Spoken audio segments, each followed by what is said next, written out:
Саламатсыздарбы, урматтуу депутаттар, урматтуу бүгүнкү жыйынга чакырылгандар. Кыргыз Республикасынын Жогорку Кеңешинин регламентине ылайык бүгүн биздин кворум бар. Ошондуктан бүгүнкү жыйынды баштасак. Урматтуу депутаттар, бүгүнкү жыйындын күн тартиби баарыңыздарга таратылып берилген. Бүгүн негизинен 9 маселе каралат. Бүгүнкү күн тартиби боюнча кимде кандай сунуштар бар, урматтуу депутаттар? Булган Секен. Саламатсыздарбы, урматтуу депутаттар, урматтуу бүгүнкү комитеттин жыйынына катышуучулар.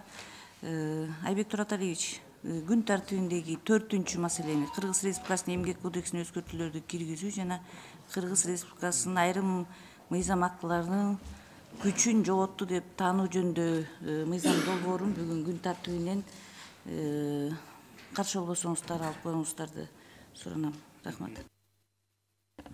Дагы кимде кандай сунуш бар? Сизде соңуз. Саламатсыздар, урматтуу депутаттар. Мен ушул маселе боюнча айтайын деп аткан болсом, 4-чү маселе боюнча рахмат. Элизар сизде сөз жок? Анда дан бир 7-чи маселе боюнча биздин кесиптешибиз Эрлан Колчараевичтин суранышы боюнча ал өзүнүн сунуш кылган мыйзам долбоорун бүгүнкү күн тартибинен алып коюуну суранды. Аны да колго салам. Урматтуу депутаттар, анда эч кимде сунуш жок болсо, жогоруда айтылган сунуш пикирлер менен кошо бүгүнкү күн тартибин добушка коем. Ким макул? Калыс, каршы жок.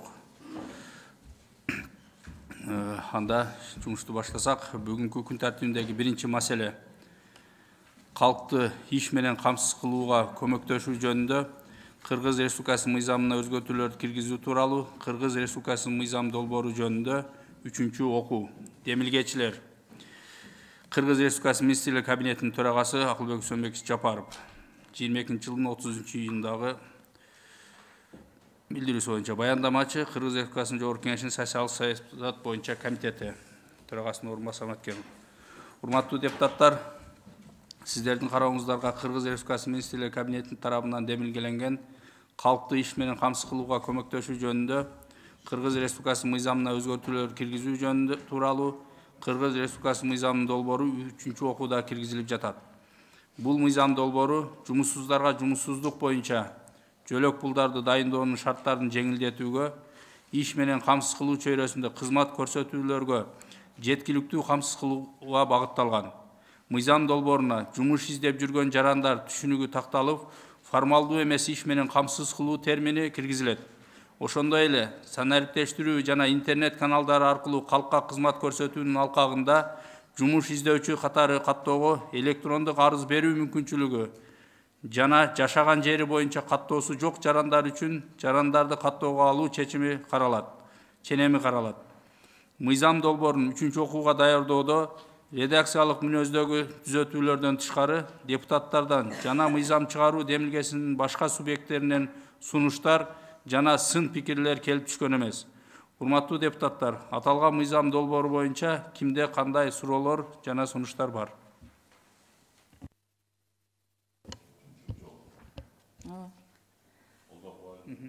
Айбек Тураталиевич, 3-чү окуу эми бул 2-чи окууда каралып атканда жакшы талкуу жүргүзүлдү эле, ошон үчүн каршы болбосоңуздар колдоп коем.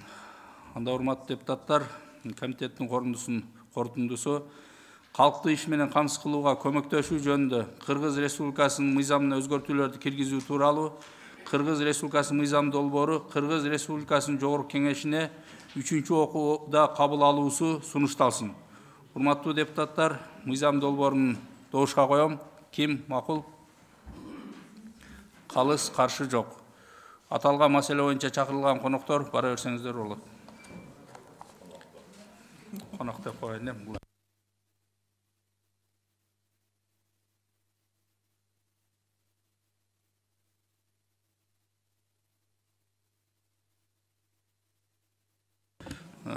Анда урматтуу депутаттар, 2-чи маселеге өтсөк.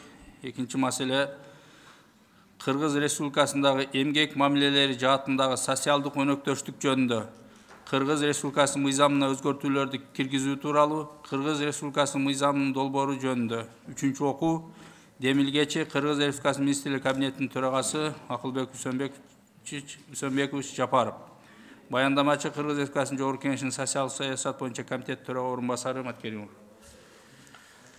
Урматтуу депутаттар, сиздердин карооңуздарга Кыргыз Республикасынын Министрлер Кабинети тарабынан демилгеленген Кыргыз Республикасындагы эмгек мамилелери жаатындагы социалдык өнөктөштүк жөнүндө Кыргыз Республикасынын мыйзамына өзгөртүүлөрдү киргизүү тууралуу Кыргыз Республикасынын мыйзамынын долбоору 3-чү окууда киргизилип жатат.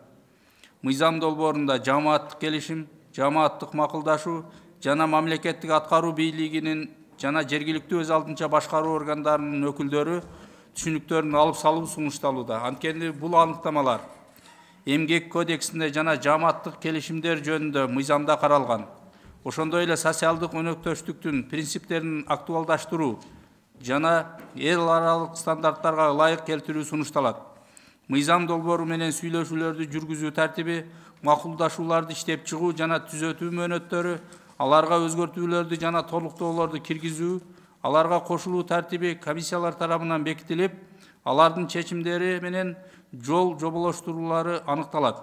Мыйзам долбоорун 3-чү окууга даярдоодо редакциялык мүнөздөгү өзгөртүүлөрдөн тышкары депутаттардан жана мыйзам чыгаруу демилгесинин башка субъекттеринен сунуштар жана сын пикирлер келип түшкөн эмес. Урматтуу депутаттар, аталган мыйзам долбоору боюнча кимде кандай суроолор жана сунуштар бар? 3-чү окууда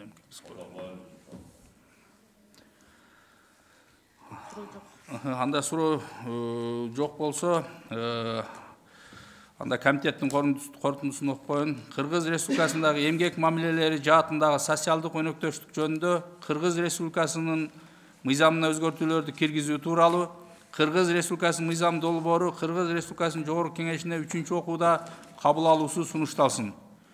Добушка коем. Ким макул? Калыс, каршы жок. Урматтуу экинчи маселе боюнча чакырылгандар бара берсеңиздер болот.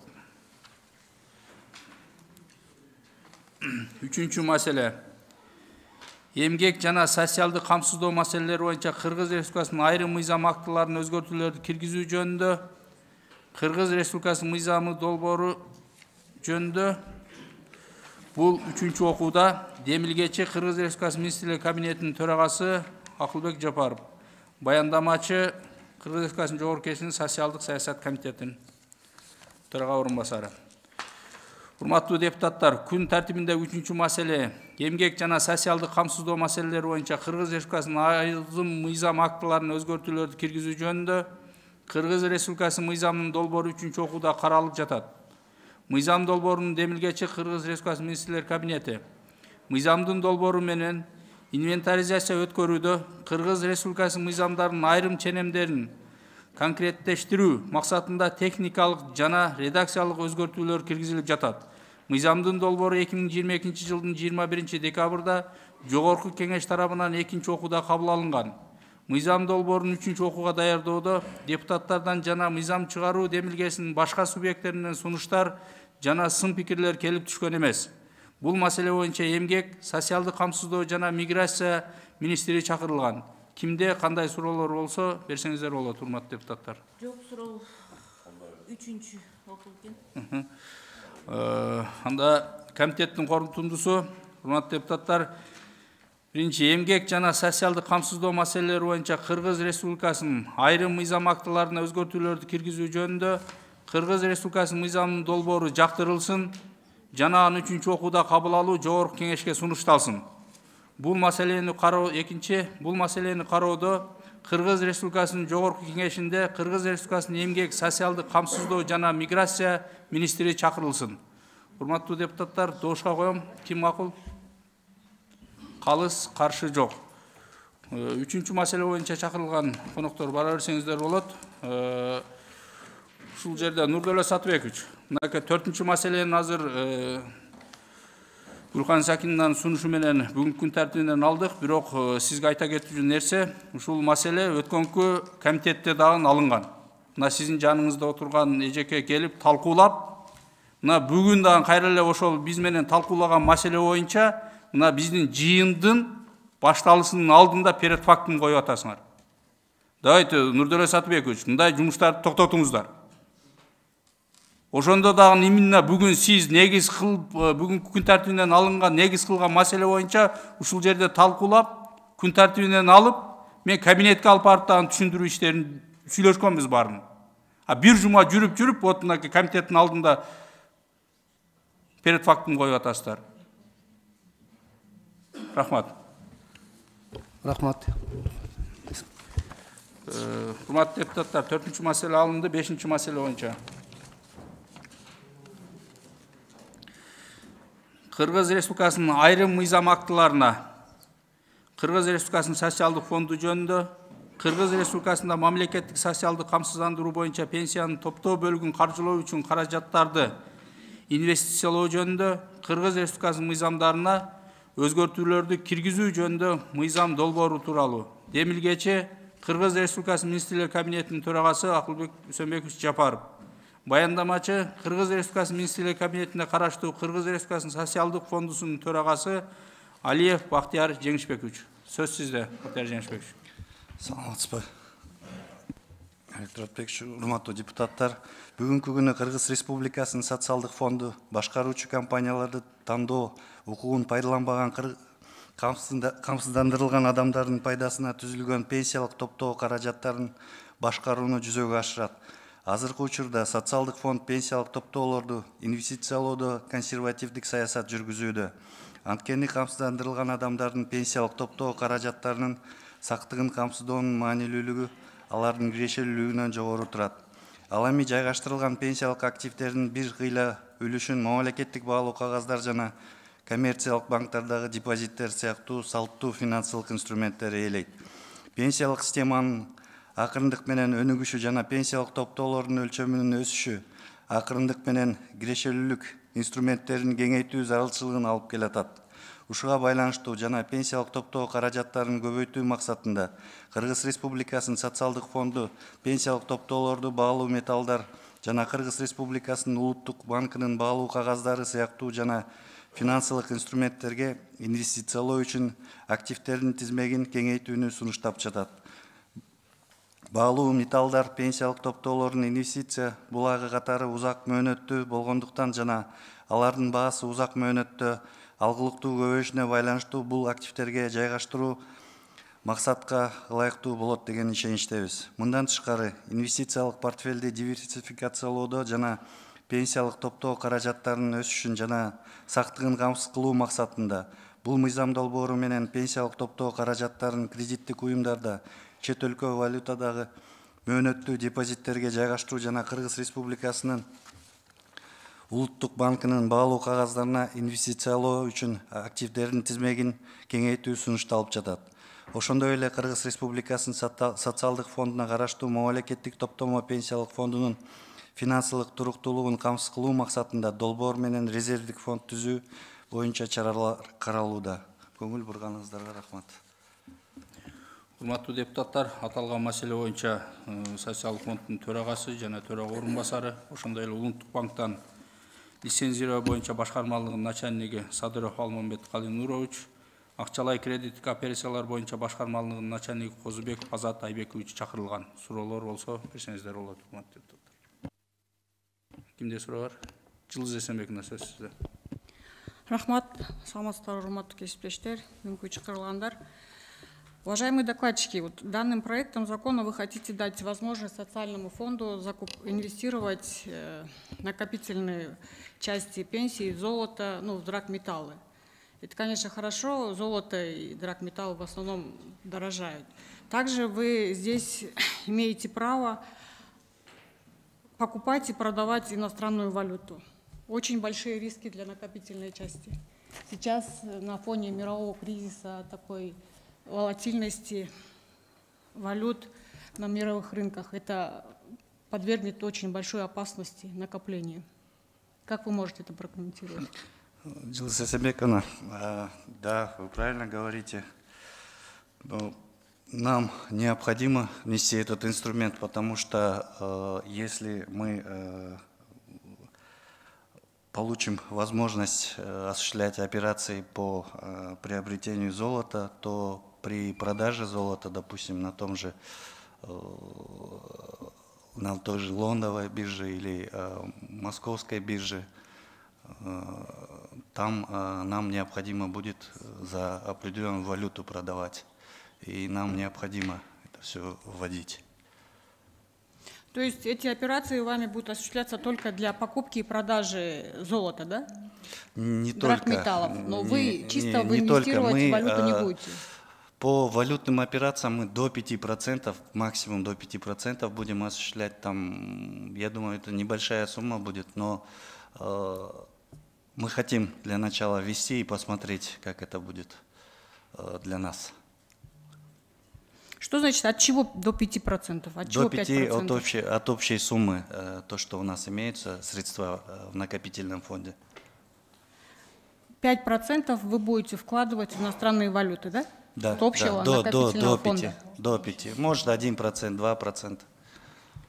Но это все равно очень большие риски, люди, они заработали эти деньги, накопили, и вы подвергаете такому большому риску. Ну, здесь мы предлагаем в долгосрочной перспективе, то есть если в краткосрочной, да, это колеблется, то же самое и золото в краткосрочной, допустим, если сегодня оно грубо стоит 6 тысяч сомов, завтра оно 5500 может стоить, но в долгосрочной, если последние 23 года взять, допустим, по золоту, по валюте, по золоту, допустим, за последние 23 года, в этом на 650% рост произошел за последние 23 года по золоту. По валюте то же самое у нас идет. Нет, валюта растет, а может же и обратное произойти. Но в долгосрочной перспективе тенденция показывает, вот за последние 20 лет мы берем, 20-25 лет, за последние 25 лет, допустим, золото на 650% выросло, ну, валюта то же самое у нас идет. И еще один вопрос, вот по накопительной части пенсий.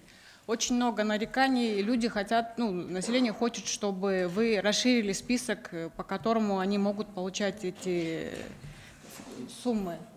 Да, это возможно? Да, вы правильно говорите. В прошлом году мы дополнительные инструменты ввели, то есть по ипотеке на погашение первоначального взноса мы ввели, могут забрать средства с накопительного фонда, если у них свыше 50 тысяч сомов на накопительном фонде.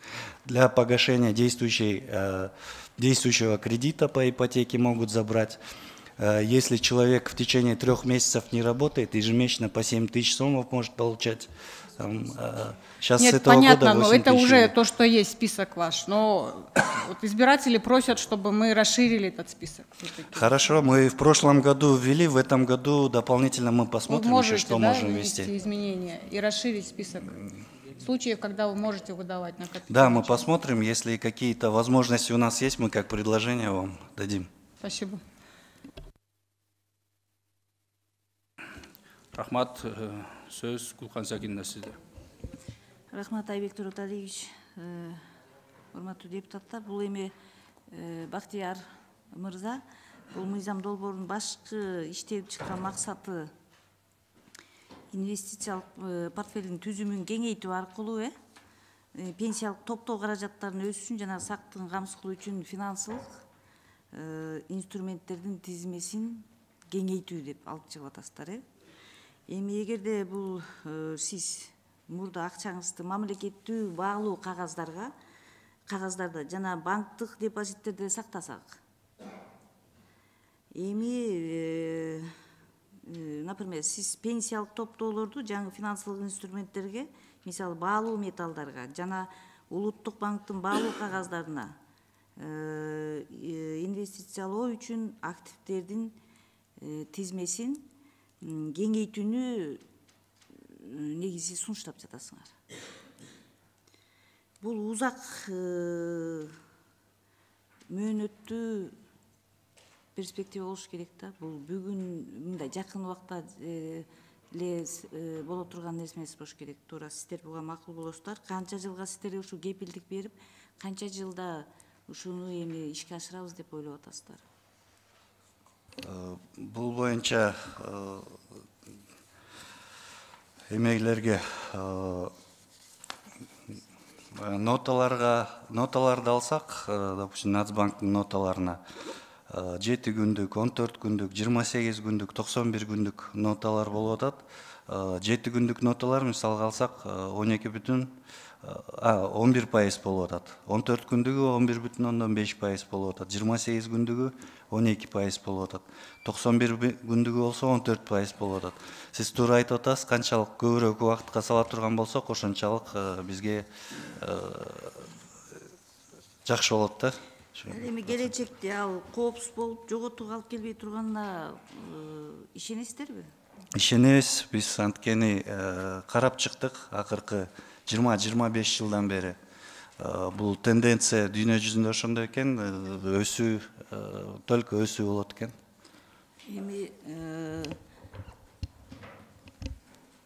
салыштырып баягы ишенип атасыздар, ушуну бир жоготууга алып келбей турганына ишенип кепилдик берип атасыздар.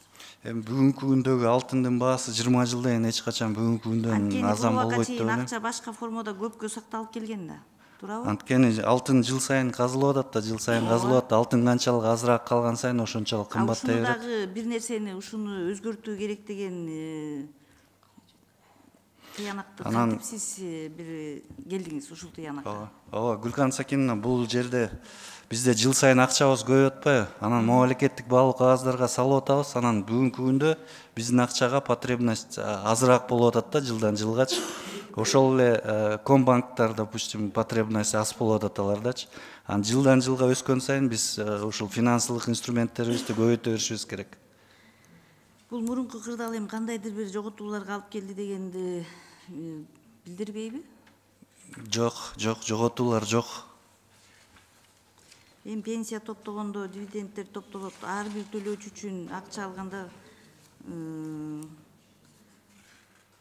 сакталып калса, ал дагы кандай болот деген суроо да. Пенсия топтогондо, дивидендтер топтолот да. Ар бир төлөөчү үчүн акча алганда, акча алтынды сакталып калса, ал кандай болот? Бизде эме болот да, Гүлкан Сакиновна, элдин баары эле бир күндө алып кетпейт да ал акчасынчы. Бизде получается, допустим,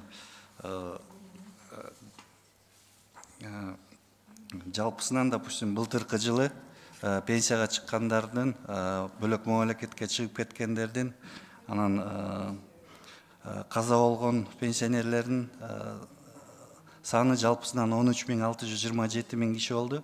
Жалпысынан 389 миллион сом төлөп бердик. Бул эч кандай эме жетпей калбайт да акчачы. Баягы акча алтында сакталып калса, ал кандай болот дегенге ошондой жооп бере албайбы.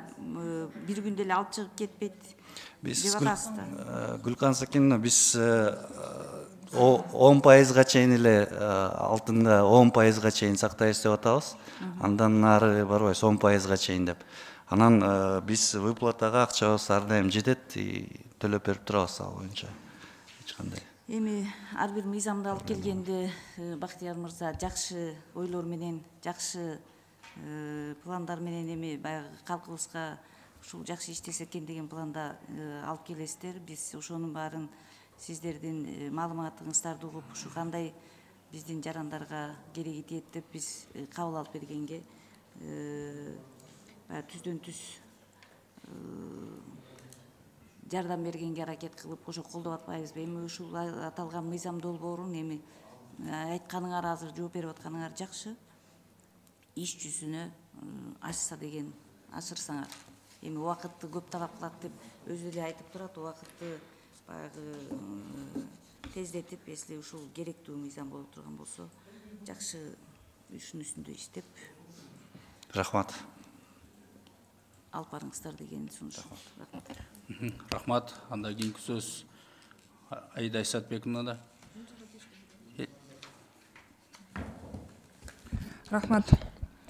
Бахтияр Мирза, у меня вопрос уточняющего характера. Да? Я как поняла, данным вот законопроектом, который сейчас мы рассматриваем, Если мы его примем, то мы, получается, наделяем вас возможностью, что вы могли покупать иностранную валюту, да, как покупать, так и продавать, драгметаллы, золото, да. Ну, на все же это же надо же получать лицензию. Я вот хотела бы услышать ответ Нацбанка вообще. На каких основаниях они это будут вести вообще эту деятельность? Они будут получать лицензию на общих основаниях, так же, как и другие банки, кредитные учреждения, или же там у нас есть валютные обменки, да, есть что у нас еще есть? Ну вот я бы хотела бы узнать, на каких основаниях они будут получать лицензию? На общих?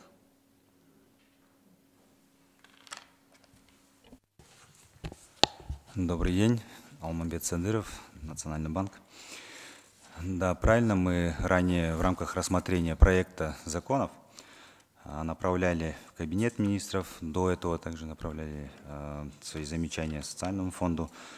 Вот, как вы правильно отметили, в проекте закона предлагается статью 3 Закона о социальном фонде дополнить следующими правами социального фонда. Это покупать, продавать иностранную валюту, покупать и продавать драгметаллы. При этом мы отмечали, что в соответствии с законом о банках и банковской деятельности покупка, продажа иностранной валюты и покупка, продажа драгоценных металлов, они подпадают под банковские операции, в связи с чем, согласно закону о лицензионно-разрешительной системе, правом лицензирования обладает Национальный банк. И да, в связи с этим мы... Нет, я это понимаю, что лицензирование, это как раз-таки это к вам относится Нацбанк. Тут вопрос не в этом стоит, вопрос в другом. Я хочу понять, на общих основаниях, допустим, на основаниях, вот как банки лицензии получают, они вот, получается, на банковских лицензиях будут вот все это делать, да? Да, если социальному фонду будет дано право проведения операций с покупки, продажи с инвалютой, и также драгметаллом, то да, в любом случае на общих основаниях при двух операциях необходимо будет получать банковскую лицензию. Если социальный фонд будет предполагать проведение операций только по покупке, продажи иностранной валюты, только одну операцию, то здесь можно получить лицензию обменного бюро. И все будет на общих основаниях. А можно тогда еще уточнить, вот лицензия ломбардного учреждения, она как сильно отличается от вот то, что вы сказали, кредитная и банковская? Ну, по ломбардной я, наверное, не смогу отметить это. Так Госфиннадзор как бы регулирует вопрос. Но лицензию же вы выдаете? Не, лицензию не мы выдаем. Угу, хорошо. Госфиннадзор. Бахтияр Мырза, можно уточнить? Я правильно понимаю, если мы примем этот законопроект, вы должны будете еще же штат нанимать, правильно? Айдайсак Беканым, штата дополнительно мы не будем брать.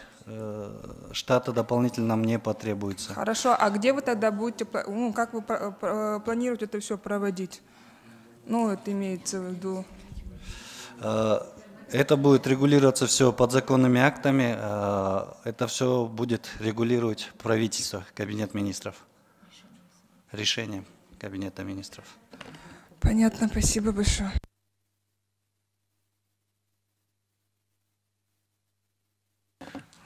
Рахмат, анда кейінгі сөз Эльназар Ахмедович сізде. Рахмат, Айбек Тураталиевич. У меня замечание представителю Национального банка. Задают простой вопрос, а вы идете чуть ли не как депутат говорите. Там, все перечислить. Вас спрашивают, какой порядок лицензирования, и все. В двух словах надо отвечать. А вообще по проекту, уважаемые коллеги, обладать правами, это не говорит о том, что он будет воспользоваться этими правами. Я, например, поддерживаю проект. Почему? Потому что действительно, если мы наделяем полномочиями делать операции драгметаллами, ему валюта обязательно будет нужна. А вот по валюте до 5%, говорят, будем операцию делать, какие-то финансовые. И опять повторюсь, если у них есть такие права, это не говорит о том, что они будут все время пользоваться. Я так понял, да, председатель? Турарин Заракич. Я поддерживаю законопроект. Спасибо. Рахмат, Эльназар Ахмедович. Анда менде бір-екі сұраулар бар эле, ешкімде сұрау жоқ болса.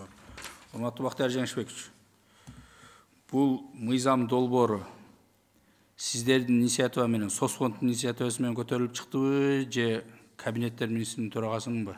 Анткени Суга жооп берсеңиз, мен кайра. Виктор Анатольевич, бул биздин инициатива, анткени биз буга чейин айта кетпедим, тиги бизде финансылык инструменттер азайып атат, акчабыз көбөйүп атат, бирок финансылык инструменттер азайгандыктан биз киргизишибиз керек болуп атат дополнительный финансовый инструменттерди. Ошол себептен биз сунуш кылып атабыз. Бүгүнкү күндө сиздердин топтомо фонддо канча акча бар? Бүгүнкү күндө 35 миллиард. 1-январга. 35 миллиард.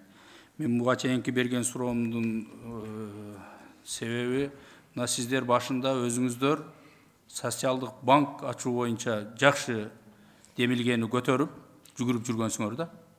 Анан кийин эле ал демилге өчүп калып эле бүгүн кайра алтын алууга өтүпсүздөр да.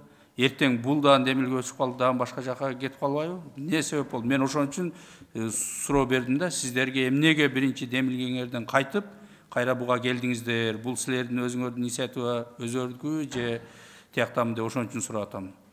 Эмнеге? Мына сиздер, мен бул суроону бергендин дагы себеби, кайра эле барып туруп кылган механизмиңер, бүгүнкү азыр мыйзамды алып келип аткандар.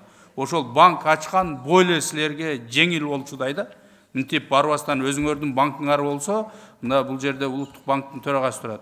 Сиздер ошол банкка кааласаңыздар алтын менен сактасаңыздар болот. Кааласаңыздар ошол чет элдик валюталар менен сактасаңыздар болот. Кааласаңыздар акчанын өзүнү кайра ошол биздин коммерциялык банктардай эле башка банктардай акчаңар жүгүрсөңөр болот да. Бул более эффективдүү болмок. Мына мыйзамыңарга караганда силердин мурдакы көтөргөн инициативаңар күчтүү болчу да. Эмнеге кайттыңыздар? Урматтуу улуттук банктын төрагасы, сиздин оюңуз кандай? Мен ушул суроо боюнча сизден угайынчы. Кайсыл жагы жеңил болот эле? Мына банк ачкан оңойбу же ушинтип сиздерди дагы ортодо ишти көбөйтүп, кайра эле ошолорду алып сактагандан көрө? Ошо акчасы бар экен банк ачканга. Кечиресиз, менин атым Козубеков Азат, мен акча кредит операцияларын башкармалыгынын начальниги болом. Сиздин сурооңузга жооп берсем, азыр ушул алтын сатып үчүн операциялар жана чет өлкө валюталар операциялар боюнча ушул аябай көп рисктер бар. Один вопрос был поднят по поводу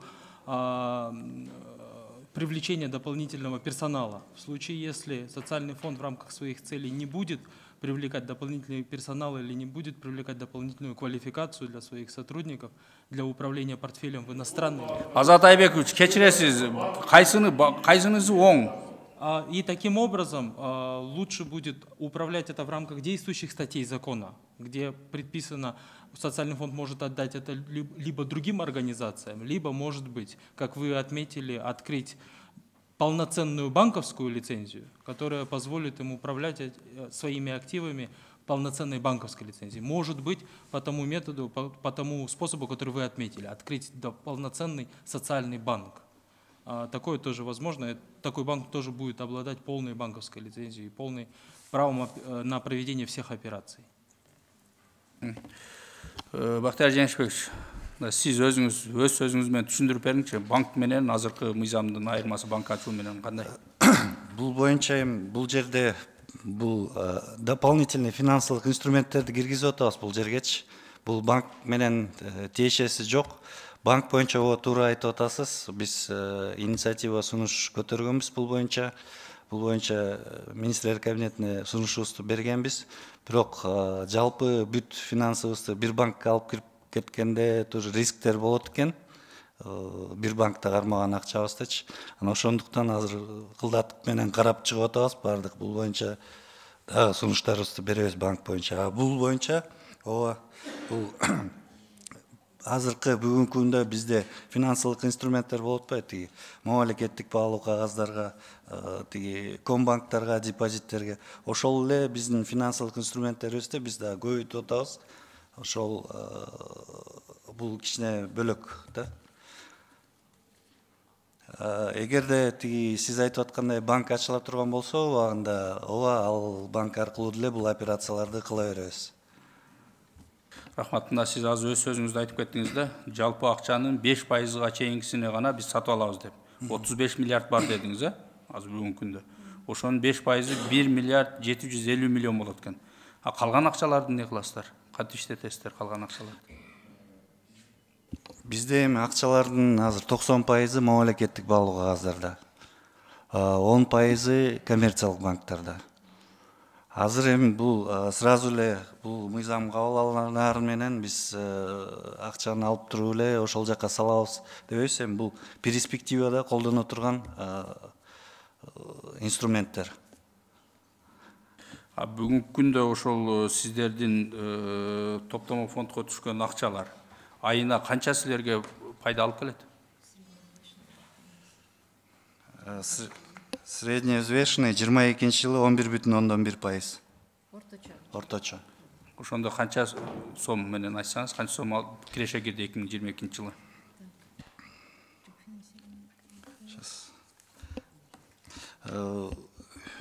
Жалпы акча 3 миллиард 900 миллиондун тегерегинде. 3 миллиард 900 миллион тегерегинде мына бир жылда ошол сиздердин топтомо фондуңуздардын үстүнө сиздер баягы банктар менен иштешкен жанагы депозитке койдуңуздар да туурабы, ошолордун негизинде келип түштү. Бүгүнкү мыйзам кабыл алынса, сиздер баягы баалуу металлдар менен сактаган убакта ошол мындан да жогорку пайызда киреше алып келеби? Муну муну долгосрочный перспектива кылган жатабыз. Бул боюнчачы эми бул боюнча бүгүн алып эртең сатабыз дебейбиз. Биз алып туруп, допустим, 10 жылга, 5 жылга салабыз, 10 жылга, 15-20 жылга чейин алып.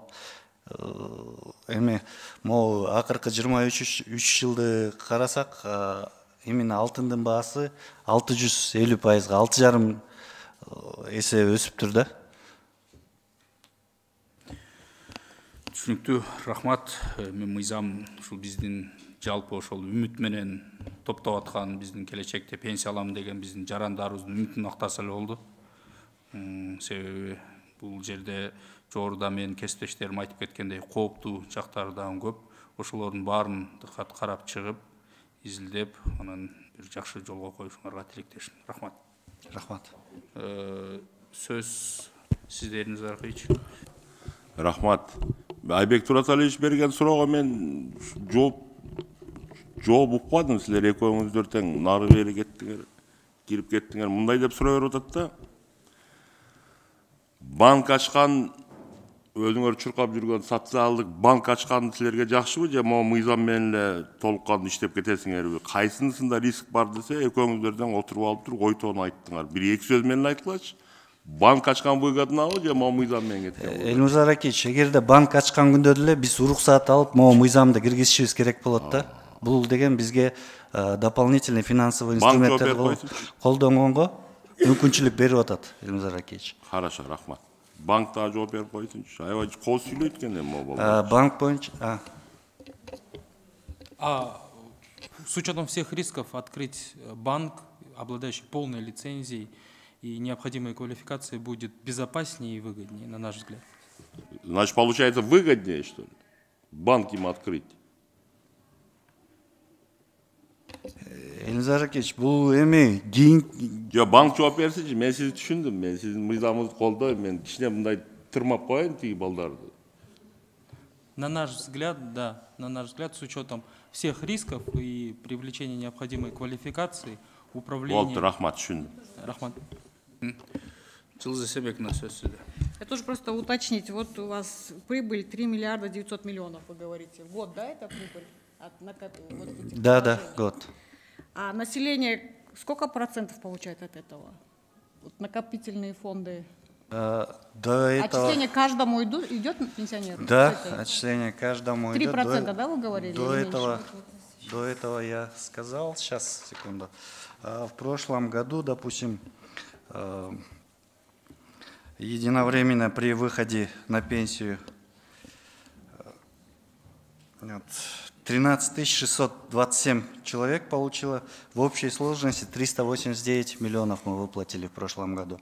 Кроме этого, для погашения первоначального взноса и погашения действующего кредита по ипотеке у лиц, у кого есть свыше 50 тысяч сомов на счету, мы выплатили около 300 миллионов сомов. То есть в год вы получаете прибыли от вот этих своих вложений 3 миллиарда 900 миллионов, а людям начисляете с этой суммы всего примерно 400 миллионов, да? Нет, не 400, порядка 700 миллионов. Вы сказали 389. Нет, 389 и дополнительно я сказал для погашения первоначального взноса по ипотеке и для погашения первоначального взноса по действующим кредитам по ипотеке мы дополнительно где-то в районе 300 миллионов выплатили. С этих денег, да? Жылсу Сембековна, можно я уточню? 3 миллиарда 900 это на весь, вот 35 миллиардов у нас есть, это на весь баланс. Понятно, что там все люди, и молодые, и средние, у которых даже права еще нету получить. А те, которые получили право в 2022 году, это вот Бахтияр Денисович сказал, это те, кто достигли пенсионного возраста, или те, у кого есть право получения этих накоплений в соответствии с действующим законодательством. Спасибо. Рахмат.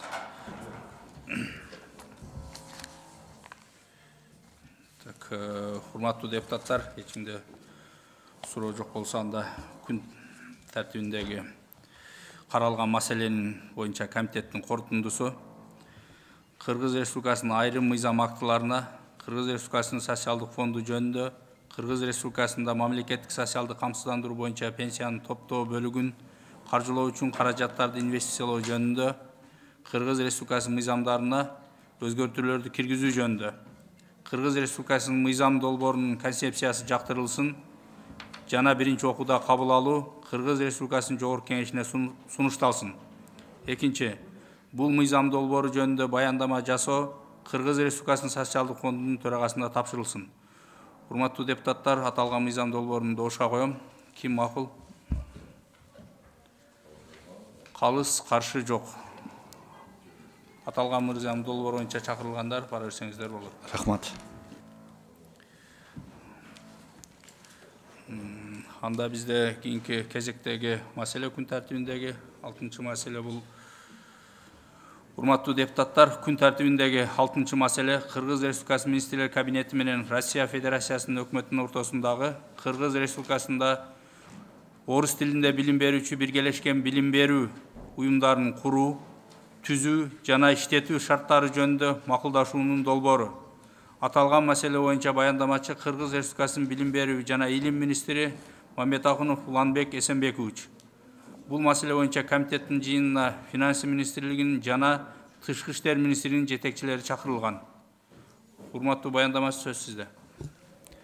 Урматтуу Айбек Тураталиевич, урматтуу депутаттар, Кыргыз Республикасынын президенти Садыр Нуркожоевич Жапаров менен Россия Федерациянын президенти Путиндин ортосунда Кыргызстандын аймагында 9 кыргыз-орус жалпы билим берүү уюмдарын куруу боюнча буга чейин жетишкен макулдашууларга ылайык Кыргыз Республикасынын билим берүү жана илим министрлиги Россиялык тарап менен биргеликте Кыргыз Республикасынын министрлер кабинети менен Россия Федерациясынын өкмөтүнүн ортосундагы тийиштүү макулдашуунун долбооруна кол коюу маселесинин үстүндө иштеп жатат. Азыркы учурда ошо республика боюнча 7 областта бирден мектеп, андан тышкары Бишкек жана Ош областында, Ош шаарында. Анан ар бир мектеп ошо 1200 орунду ылайыкташтырылган. Анан Чүй облусунда Сокулук районуна караштуу Новопавловка айылында 1200 орунду мектеп курууга багытталган жалпы аянты 3,1 гектар жер тилкеси каралган.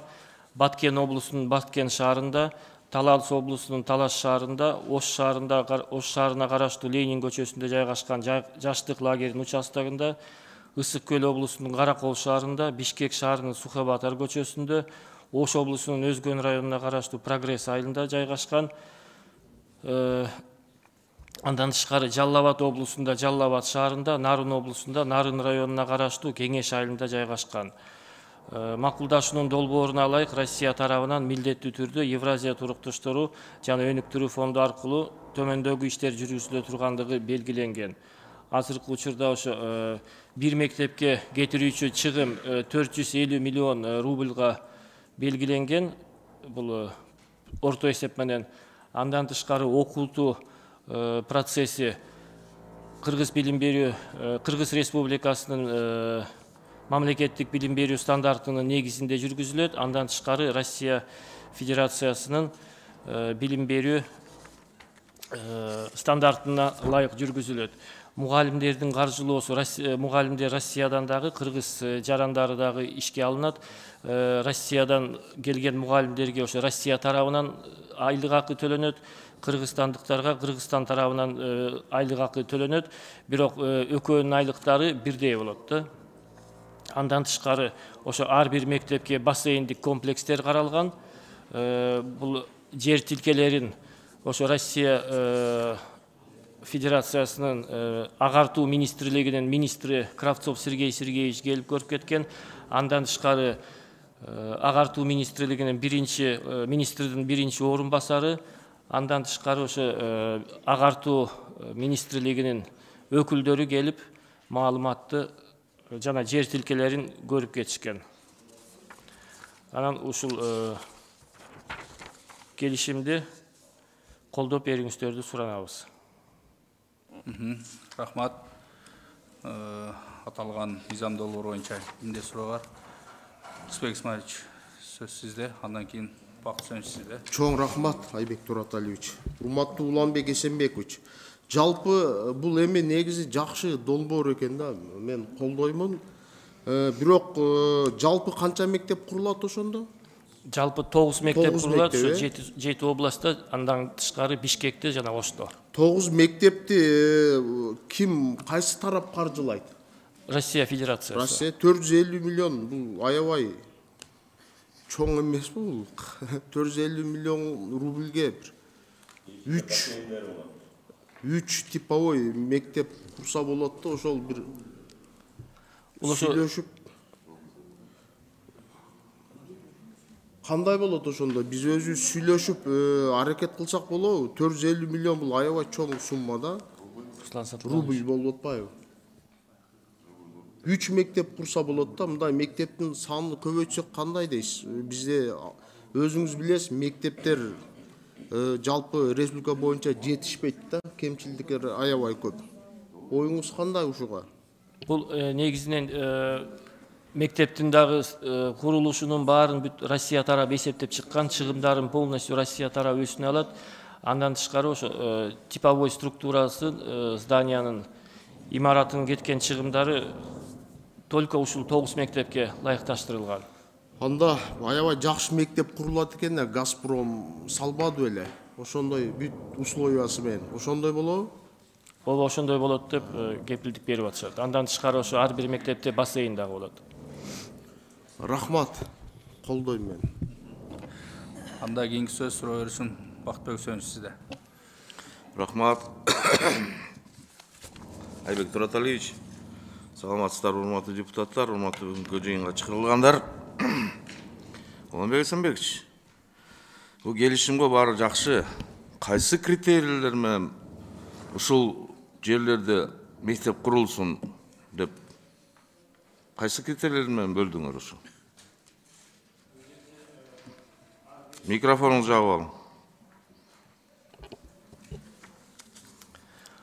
Бул жерде ошо жалпы билим берүү мекемелерин куруу үчүн ошо Кыргыз Республикасынын бардык областтардын мамлекеттик администрациялары жер тилкелерин сунуштаган.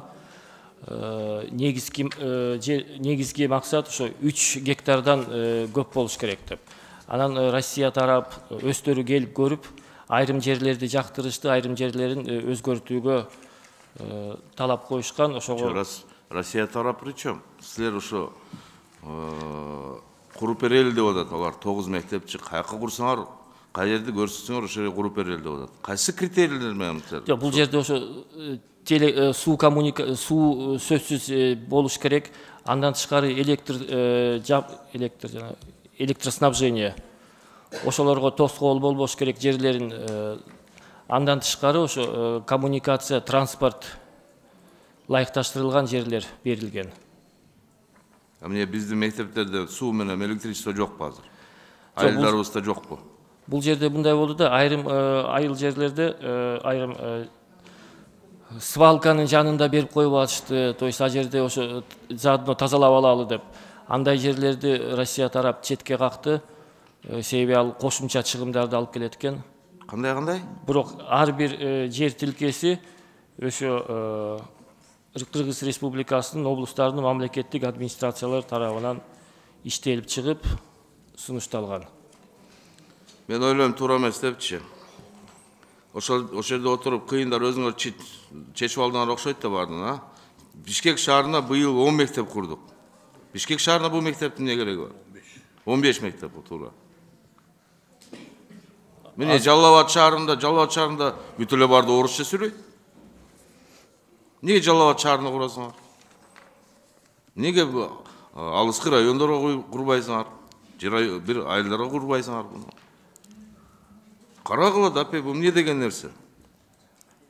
Бардык шаарларда өзгөндө мына жакшы кылсыңар, Кеңеш айылына деп.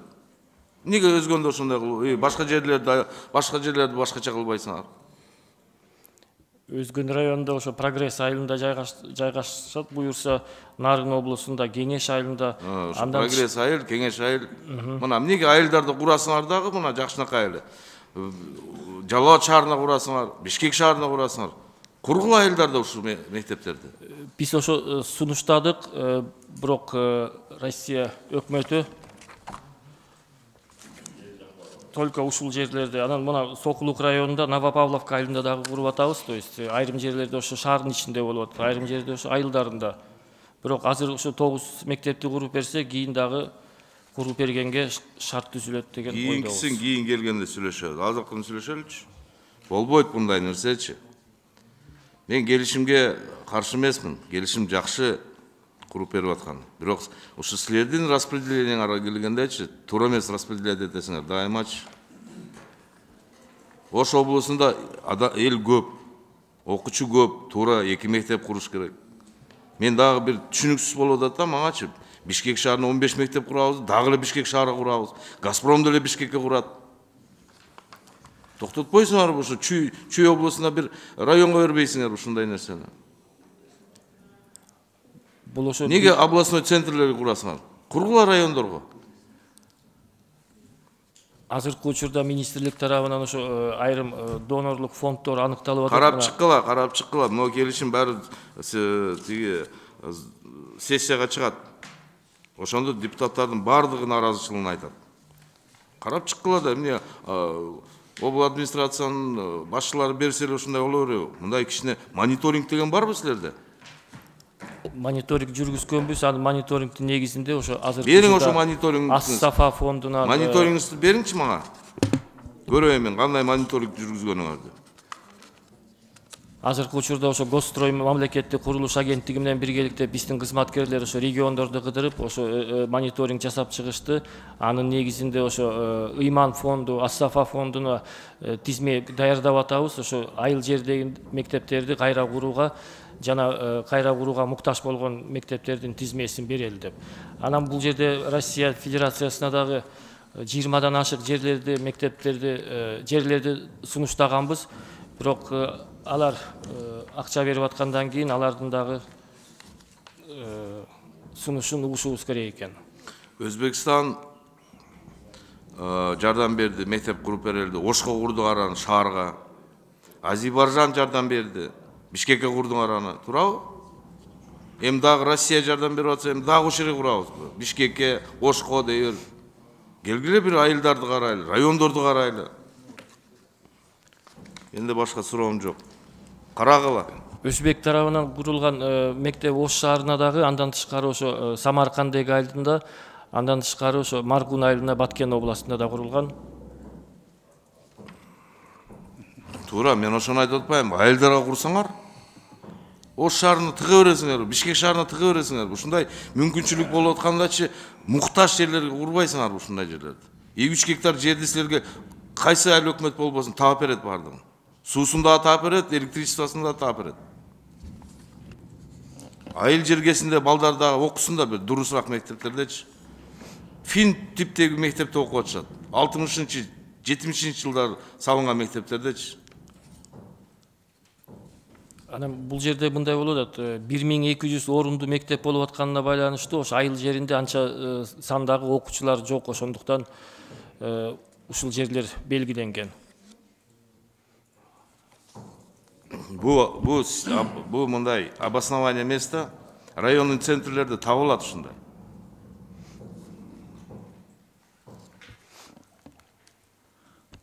Рахмат, Бақтыбек Үсенбекович. Мен Бақыт Үсенбековичке толық қосыламын.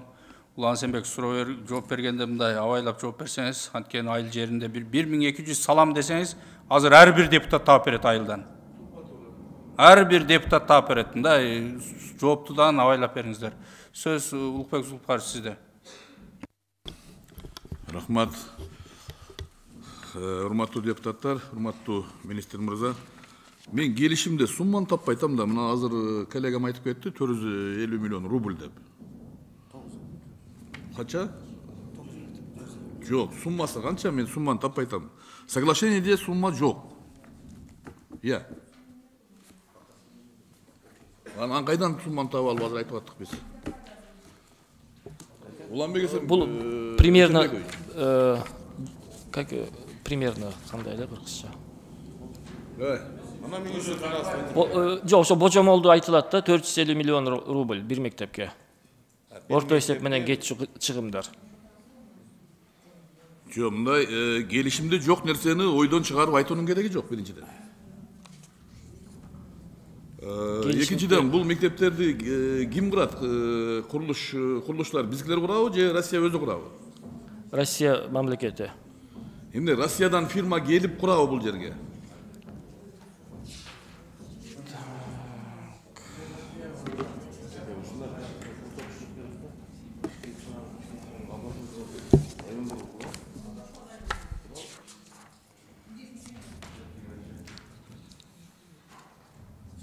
Уланбек Эсенбекович, сиз өзүңүз алып келген келишимди окуп чыктыңызбы өзү? Жок, окуп чыкканмын. Эмне үчүн да жооп бере албай атасыз?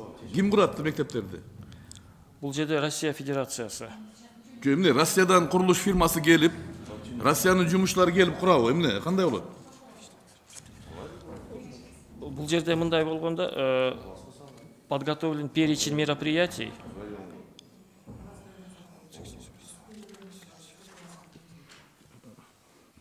Урматтуу депутаттар, министр мырза өзү даяр эмес бул келишимди алып келип алып. Жок, даяр. Өтө керектүү келишим.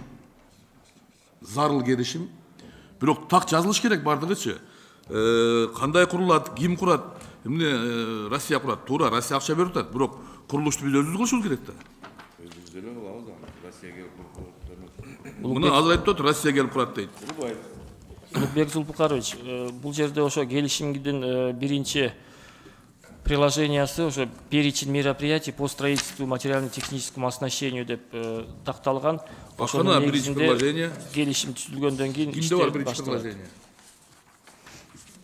Колуңарда барбы, Айбек Роталиевич? Же?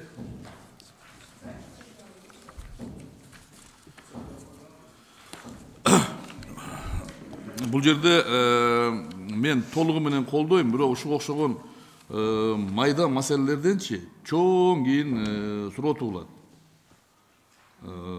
Россия тарап акча бөлгөндөн кийин контролдосун, башка бирок курулушту Кыргызстандын фирмалары кылыш керек да. Биздин жарандарыбыз и так барып алып ал жакта курулуш менен иштеп жүрсө. Биз азыр бул жака Россиянын фирмасын алып келип алып курабыз, же кандай? Эгер өздөрү курат деп жазылса, так көрсөтсүн. Россиянын курулуш фирмасы келип өзү курат. Суммасы дагы, мына сумма так жазылган эмес, бир сөздөн кийин аябай көп суроо туулутат.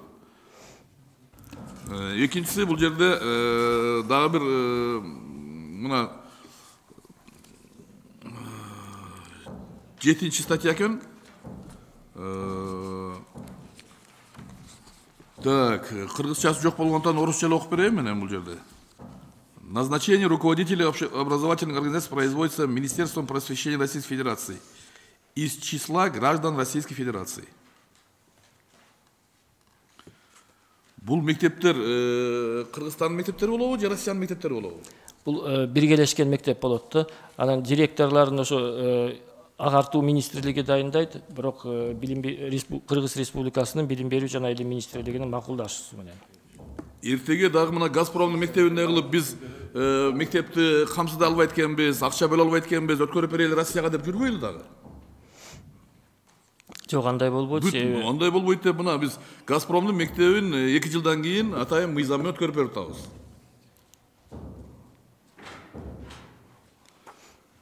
Уланбек Эсенбекович, мыйзамды, жакшы мыйзамды дагы алып келип туруп, жакшы баяндама кылбай бузуп алышыңыз мүмкүн да мындай.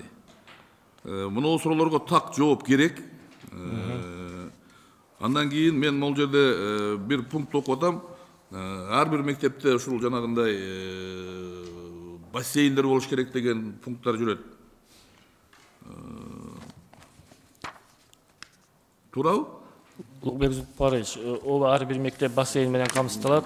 Анан негизги каражат Евразия турукташтыруу жана өнүктүрүү фонду тарабынан берилет да. Мугалимдердин мына жетекчисин ошол жактан келип жетекчи болуп атса, полностью мектептерди ким камсыздайт? Биз камсыздайбызбы? Курулуп бүткөндөн кийин өзүбүз. Бул жерде эми обучение бекер болот, бирок мектептерди биз камсыздайбыз. Кайсы райондун мектебинде мамлекет курган платный мектептер бар? Мектеп өзү бизде билим берүү бекер да. Азыркы учурда ошо ар бир Ош область, Ош шаарында платный частный мектептер бар. Ал жеке мектептерди адамдар өздөрү салып атат. Сиз алар жөнүндө мындай неме кылбай эле коюңуз. Бул ишкерлер салган мектептер, бул мамлекетке жардам. Ал башка. Мен мынау биргелешкен мектепти айтып атам. Толук кыргыз тарап камсыздайбы кийин? Азыркы учурда мына Газпром эле бизде частный элдер өздөрү төлөшөт, калган бул 9 мектеп. Финанс министрлигинин келишимге кол койгон билим берүү министри, келишимди алып келген билим берүү министри бул келишимди пункттарыны кандай экенин дагы түшүнбөй атат да өзүчө. Азыр мындай болуп атат да, кыргыз тарап негизинен ошо коммуналдык чыгымдарды, бул жерде электр менен жабдуу, суу менен жабдуу жана суу берүү, байланыш кызматтары, интернеттерин полностью биз тараптан каржыланат. Урматтуу Уланбек Эсенбекович, комитетко мен ойлойм, мен комитет мүчөсү эмесмин, бирок бул мыйзамды колдош керек. Эртеге жогорку кеңешке келгенде даярданып келиңиз. Эгерде даяр болсоңуз, ушуну даярдаган, ушуну окуган орун басарыңызды ала келиңиз. Мындай болбойт.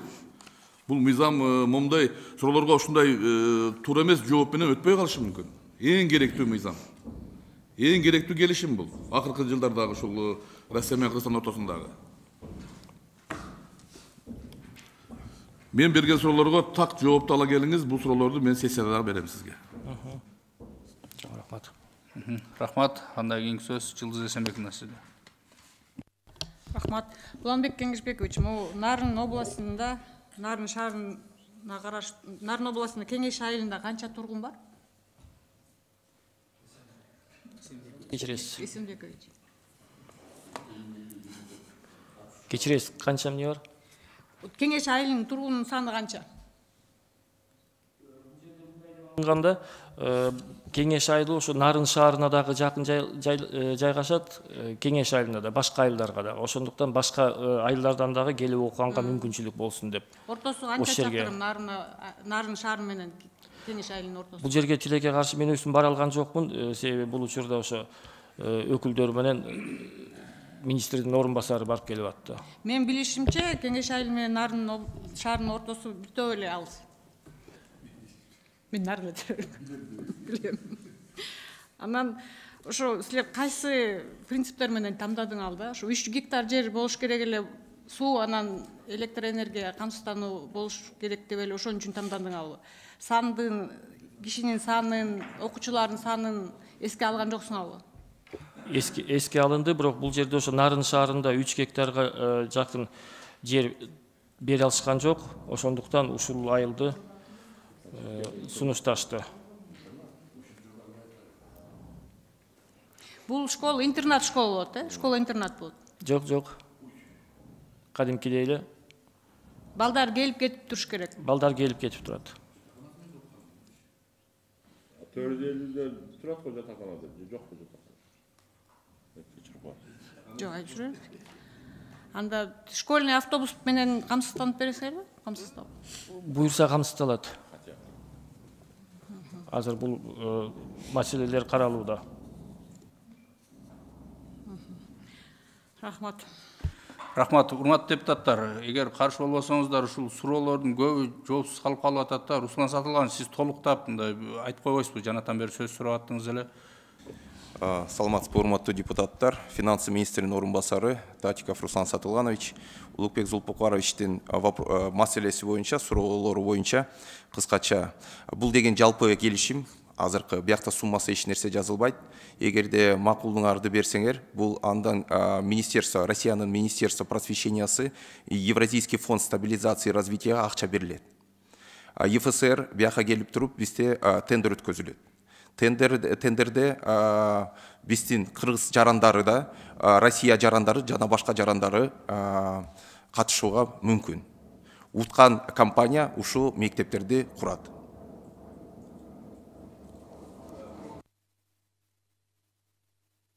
Бул өзүңүз билгендей, буну өзү текшерген, контролго алган өзү Россия Федерациясы алат.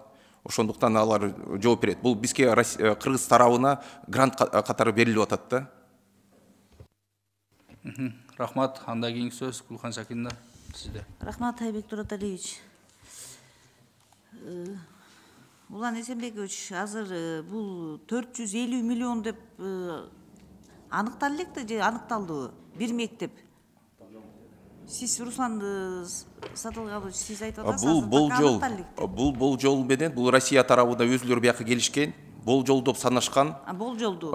Болжол. Аны канча кетерин биз да билбейбиз, өзүлөр тендерди өткөзөт, тендерден кийин биз билебиз. Аяка кыргыз жарандары дагы, россиялык жарандар дагы катышат, кими суутса ошолор салат экен. А каржыны ким, алар эми акча бөлөт да ушуга, ким уткан фирмага или салуучуларга туурабы? Аны каржы маселесин кайсы тарап эме көзөмөлгө алат? Мен буга чейин айтылгандай, Евразийский фонд стабилизации и развития дейт. Ошо ЕФСР деген. Ошол аркылуу каржыланат. Мөөнөтүн канчага деп атат?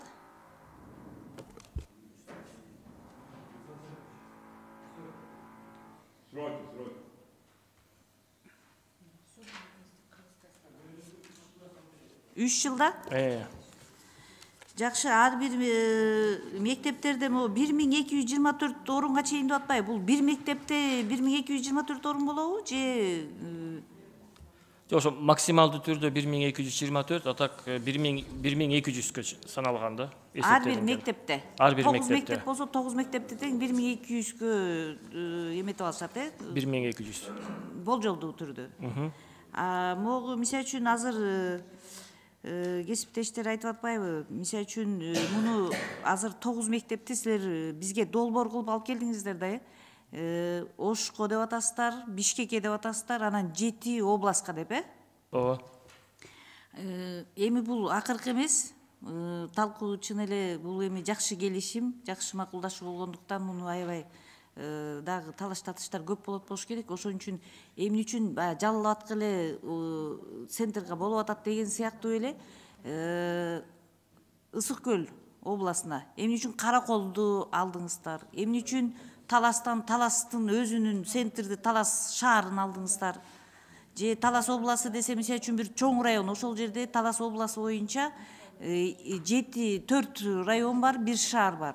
4 райондун эң чоң районуна эмне үчүн сунуштап ошол районго анткени райондордо мектептердин акыбалын Улан Эсенбекович сиз жакшы билесиз. Ысык Көл 7 район болсо 7 райондун эң чоң районун алып деле ошол жерге бардык келгендерди баягы областтын центри деп эле көп нерсенин бардыгын маданият үйү деле спорт Газпром салып берет десе деле ошол областтын центрин алып барып атасыңар да. Эми аябай жакшы келишимди райондун чоң канча район болсо ошонун эң чоң населениясын алып, эң чоң районун алып туруп ошол жакты алсак да туура болот да.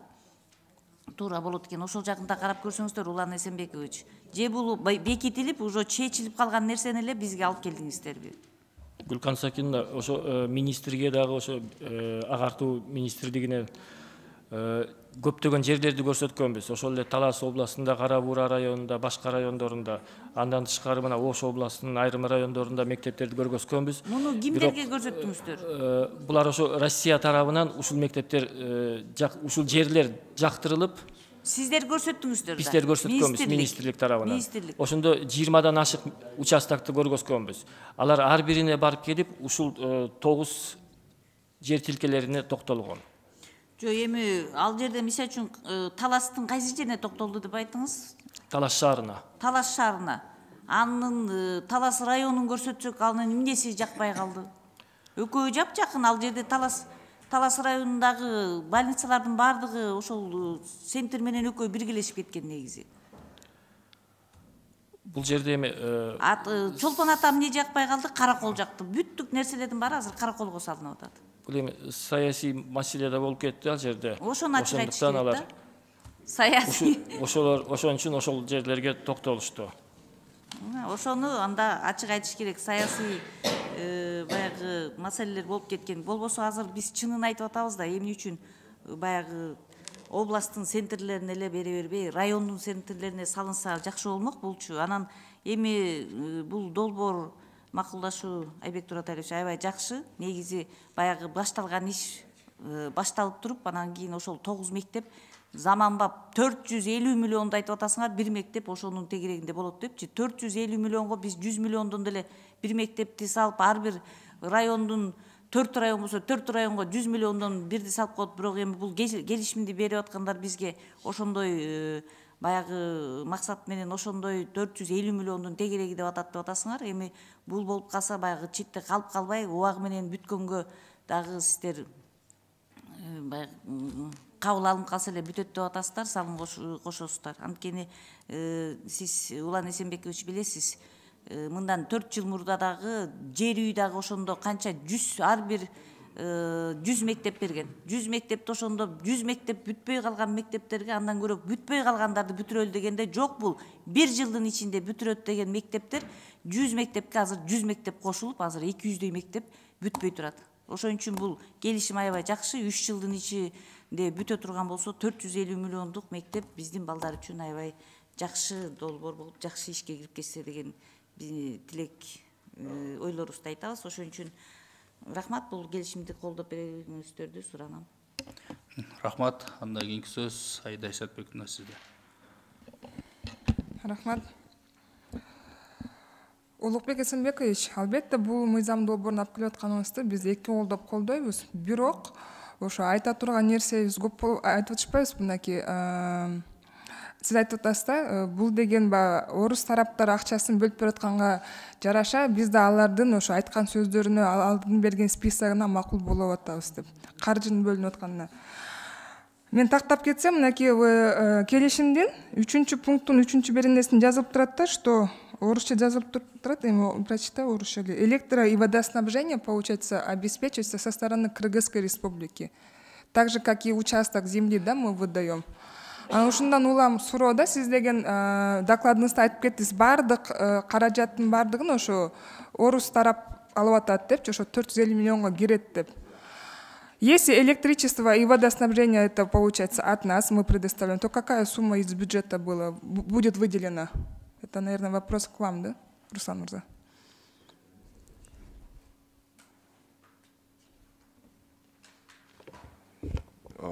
У нас же только будет, мы землю только выделяем и коммуникации. То есть в той да, земле, вот электро- и водоснабжение получается. Да, смотрите, в той земле должно быть, мы дали землю, она должна быть подведены все коммуникации. Ну она же должна за счет каких-то средств туда подводиться, правильно? Она же не будет там с бухты-барахты. Подведение и по электричеству, электроэнергии, это все в зависимости от спроса. Сколько они будут потреблять, столько мы будем выплачивать по электроэнергию.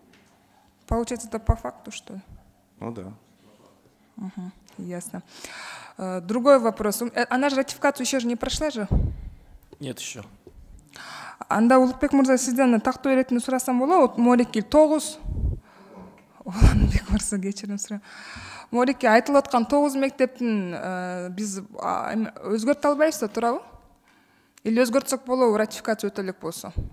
Ошо бир нече жолу министр өзү да келип кетти, биринчи орун басары да келип кетти, Евразия турукташтыруу жана өнүктүрүү фондунун жетекчиси келип кетти. Ошо ар бир мектепти, ар бир жер тилкесин карап жактырып, ушу өзгөртүүгө мүмкүнчүлүк жок деп. Бул ушу кыскача айтканда өзгөрткөнгө болбойт экен да азыр. Бир нече айдан бери такташып келаткан нерсе да. Мынакей Бактыбек Үсөнбекович аябай жакшы сунуш айтты да силерге да. Эмнегедир баардык кандайдыр бир грант келеби, баарын алып келип чоң шаарларга эле сала беребиз да. Ошол эле убакта ошо тоолуу, отдаленный райондар калып кетип атат дегенчи. Анан силерге да сунуш катары сиз айтып атпайсызбы, мынакей буйрус алдыда дагы канча бир 20дай мектебибиз бар деп атасызбы? Жок, бул жерде Астафа фонду, Иман фонду менен сүйлөштүк. Азыр ошолорго тизме даярдап атабыз. Ошо ар бир фондко 20дан мектептерди ошо айыл жериндеги алыскы райондордогу мектептердин тизмесин берели деп. Ошол эле бала бакчалардын тизмесин. Түшүнүктүү. Можно я вопрос задам вне законопроекта получится? Да, министру. Улукбек Үсөнбекович, айтсаңыз, мынакей Я извиняюсь, просто, да, у меня астигматика, я не этот, аябай ичке жазылып калыптыр. Уланбек мырза, акыркы күндөрү бизде жанагы мектептерди эвакуациялап, жанагындай бомба салуу деп эле көп болуп атат да. Өткөн жумадагы 33-чү мектепти ошону чыгардык. Ага чейин да мынакей мен чоң тиги жыйында да ошо жогорку кеңештин жыйында мен МВДга да айттым эле сураныч менен. Канча бир катар көп өткөндө билесизби, жаңы жылдын алдында да көп деген мектептерибизде ошондойлор болгон да. Анан мен ойлоп атам да, ошол жана айтып атпайсызбы, биз бомба бар экен деп, как сказать, неправильную информацию дают. Возможно, это наши те же самые наши подростки, школьники, да, просто балуются. Ошону да биз маалымат берсек болобу, болбойбу, такталдыбы, такталган жокпу, аныктадыбы, аныкташкан жокпу, ким ошол туура эмес маалымат берип аткан киши табылды, табылган жок, ошондой информация берсек болобу, болбойбу? Анткени бул уже мында кандай десем, көнүш адат болуп алды да. Оюнчук катары эле бул мектепте или бул жакта бомба бар да эле элдин баарын эвакуациялап, жолду жабып, ата-энелердин баарын жумушунан сүйрөп чыгып эле, балдарды ошо мустакта да эшикке чыгарып, мугалимдер ызы чыгып жүрөт да, кичике балдарды нары чуркатып, бери чуркатышыпчы. Анан ушул жөнүндө бир кандайдыр бир иш алып баратасыңарбы? Бул эми тийиштүү маалыматтарды ошо тийиштүү органдар бериш керек. Биз болсо ошо ар бир мектепте видео көзөмөлдү жүргүзүүнү должны обязательно усилить. Андан тышкары ошо охранный агентстволорго, мугалимдерге, жетекчилерге, мектепке ким кирип атат, ким чыгып атат, ошонун баарын көзөмөлдөп туруш керек деп ошондой иштерди жүргүзүп атабыз. Жок, айтсаңыз, мурда дагы жаңы жылга чейин да калп айтпасам 4 мектеп бош керек эле, которые вот тоже говорили, что есть заложенность бомба депчи. Ошонун алыкташтыбы? Өзү ким ошону чалып, ким айтып атат, ошондой информация берип атканды? Азыркы бул жөнүндө маалымат бизге берилген эмес, анан ким экенин айтылган эмес. Биз бирок кат жөнөткөнбүз. Түшүнүктүү, рахмат. Рахмат, урматтуу депутаттар. Бакытжан, сизде. Кечирим сурайм. Экинчи жолу. Чындыгында, Улан Эсенбекович, сиз мындай кылсаңыз болмок. Өзүңүз сөздү көп айттыңыз. Урматтуу депутаттар, мына келишимди ратификация кылып берсеңер, калганы баардыгы кийин чечилет депчи. Азыр баардыгын айтып алдыңыз. Справка обоснованияда да жазып алыпсыңар, бүт баардыгынчы. Мына жерде депчи. Силерге келишимде так жазылып атат. 1224 орунду мектеп депчи. Бүт жерде мына көрүп атам, 1200 деп жазып атасыңар. 24 каяка кетип атат? Муну карап чыккыла. Мен силерге айтып коеюн, муну өзгөртсө болот, урматтуу депутаттар. Өзгөртсө болот буну. Окончательно эмес бу. Ошондуктан сессияга жакшынакай болуп даярданып келиңиз мына. Муну суроолордун баардыгы эми чыгат. Келишимде эчтеке жок, ушу келишимди ратификацияга алып келип эле, кийин карайбыз деп койсоңуз эч сөз болмок эмес. Эми даярданын бүт баардыгына. Рахмат, Бактыбек Эсенович. Урматтуу депутаттар, суроо жок болсо мен дагы бир-эки тактоо иретинде. Улан Эсенбекович, азыр мына жогоруда биздин кесиптештер эң туура маселелерди көтөрүп, жана туура сунуштарды берди. Кийинки жыйынга чыгарда bir жакшыраак даярданып келсеңиз, анткени кээ бирки суроолор жоопсуз калып калып атат. Анан кээ бирки берген суроолоруңузга караганда азыр жерлерди тактаган мезгилдерде азыр кесиптештер берген суроого мен барбадым эле, мен билбей калдым дегендей жооп болду да. Сиз азыр алдына жакшы планды коюп атасыз, башка бир фонддор менен да мектеп салуу боюнча. Ошолордун дагы кайсыл жерге так даана керек экенин өзүңүз көзөмөлдөп тактасаңыз, анткени мына сиздин жообуңузга караганда сиздин барып келген замдарыңыздан сизге толук кандуу маалымат бербегенин азыр мына сиз өзүңүз тастадыңыз да. Мен барбадым эле, тиги барды эле деп. Ошондуктан туура маселелерди көтөрүлдү. Кээ бирки жерлерде мына керексиз жерге да салынып калган мектептер бар экенин биз билебиз да барыбыз. Кайсыл жерге чыныгы керектүү жерлер калып кетип атат. Ошондой болбосун. Ошондуктан кийинки салына турган мектептердин да жакшы көзөмөлгө алсаңыз. Ошол эле мезгилде мына биз айтып кетет элем, эми акча 450 миллион бөлүнсө жакшы, бирок ошого жараша сапаттуу. Ошол акчанын кеткенин өздөрү контролдогон менен мен сунуш кылат элем, урматтуу финансы министрлиги. Сиздер жактан да бир мындай тактоо иретинде бир өзүбүз үчүн көзөмөлдөө болсо. Анткени ошончо акча бөлүндү деп, балким анчалык деңгээлдеги сапаттуу мектеп курулбай калышы мүмкүн. Ошол жагынан карап койсоңуздар, анда урматтуу депутаттар, башка эч кимде суроо жок болсо, комитеттин чечимин окуп коеюн. Кыргыз Республикасы Министрлер Кабинети менен Россия Федерациясынын өкмөтүнүн ортосундагы Кыргыз Республикасында орус тилинде билим берүүчү биргелешкен билим берүү уюмдарын куруу, түзүү жана иштетүү шарттары жөнүндө макулдашуунун долбоору жактырылсын. Экинчи, ушул чечим Кыргыз Республикасынын билим берүү жана илим министрлигине жиберилсин. Аталган мыйзам долбоорун доошко коем. Ким макул? Калыс, каршы жок. Ушул мыйзам долбоору боюнча чакырылгандар бара берсеңиздер болот.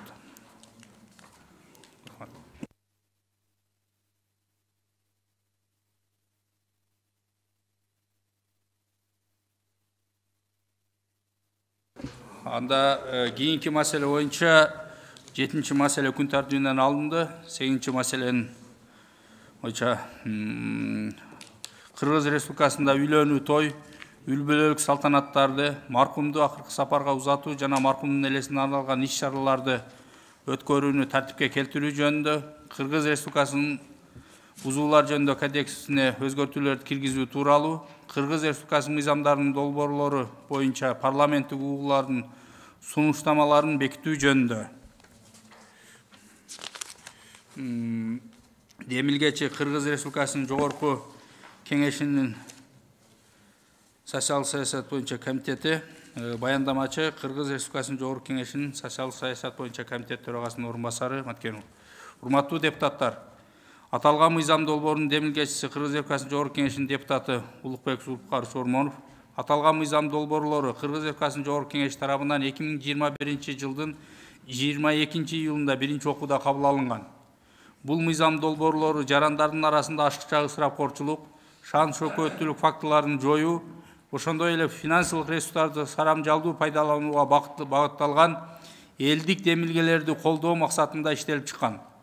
Жогоруда көрсөтүлгөн мыйзам долбоорун талкуулоо үчүн Кыргыз Республикасынын жогорку кеңешинин парламенттик угууларын өткөрүү жөнүндө жогорку кеңешинин депутаты Улукбек Зулпукар Чормоновдун кайрылуусуна байланыштуу комитет 2022 жылдын 28 февралында парламенттик угууларды өткөрдү. Ага жогорку кеңешинин депутаттары, мамлекеттик органдардын жана жергиликтүү өз алдынча башкаруу органдарынын өкүлдөрү, жалпыга малымдоо каражаттары жана коомдук ишмерлер катышты. Парламенттик угуулардын жүрүшүндө катышуучулар тарабынан мыйзам долбоору боюнча тиешелүү сын пикирлер жана сунуштар берилди. Ошондой эле парламенттик угууларды катышуучулар жогорку кеңештин депутаты Улукбек Зулпукар Чормоновдун жетекчилиги астында мыйзам долбоорун жеткире иштеп чыгуу боюнча жумушчу топ түзүү сунушун киргизишти. Парламенттик угуулардын катышуучулары 2021 жылдын 28 октябрындагы номер 126 Кыргыз Республикасынын бузуулар жөнүндө кодексинин күчүн жоготкондугуна байланыштуу жогоруда аталган мыйзамды ишке ашыруу максатында Кыргыз Республикасынын укук бузуулар кодексине өзгөртүүлөрдү жана толуктоолорду киргизүү зарылдыгын белгилешти. Буга байланыштуу мыйзам долбоорунун пакетин Кыргыз Республикасынын бузуулар жөнүндө кодексине өзгөртүүлөрдү киргизүү тууралуу Кыргыз Республикасы мыйзамынын долбоорун алып салуу сунушталды. Парламенттик угуулардын катышуучуларынын сын пикирлерин жана сунуштарын эске алуу менен жумушчу топ тарабынан иштелип чыккан мыйзам долбоорунун тексти парламенттик угуулардын сунуштамалары түрүндө киргизилет. Комитеттин жыйынында Кыргыз Республикасынын Жогорку Кеңешинин депутаты Улукбек Зулпукарович Ормоновда чакырылган. Урматтуу депутаттар, сиздерде бул маселе боюнча документтер таратылып берилген. Кимде кандай суроолор жана сунуштар болсо, Улукбек Зулпукарович ушул жерде берсеңиздер болот.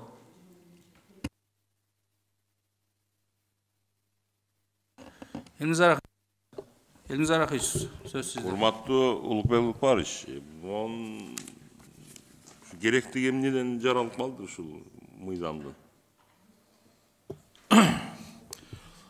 Бул баяндамада көрсөтүлгөн, негизинен бул элдик демилге жерлерде өзгөчө сыртта жүргөн биздин жаштарыбыздын кайрылуулары негиз болуп, бул мыйзам долбоору талкууга коюлган, коомдук талкууга 21-жылы май айында. Чындыгында кээде биз ушул өтө ашыра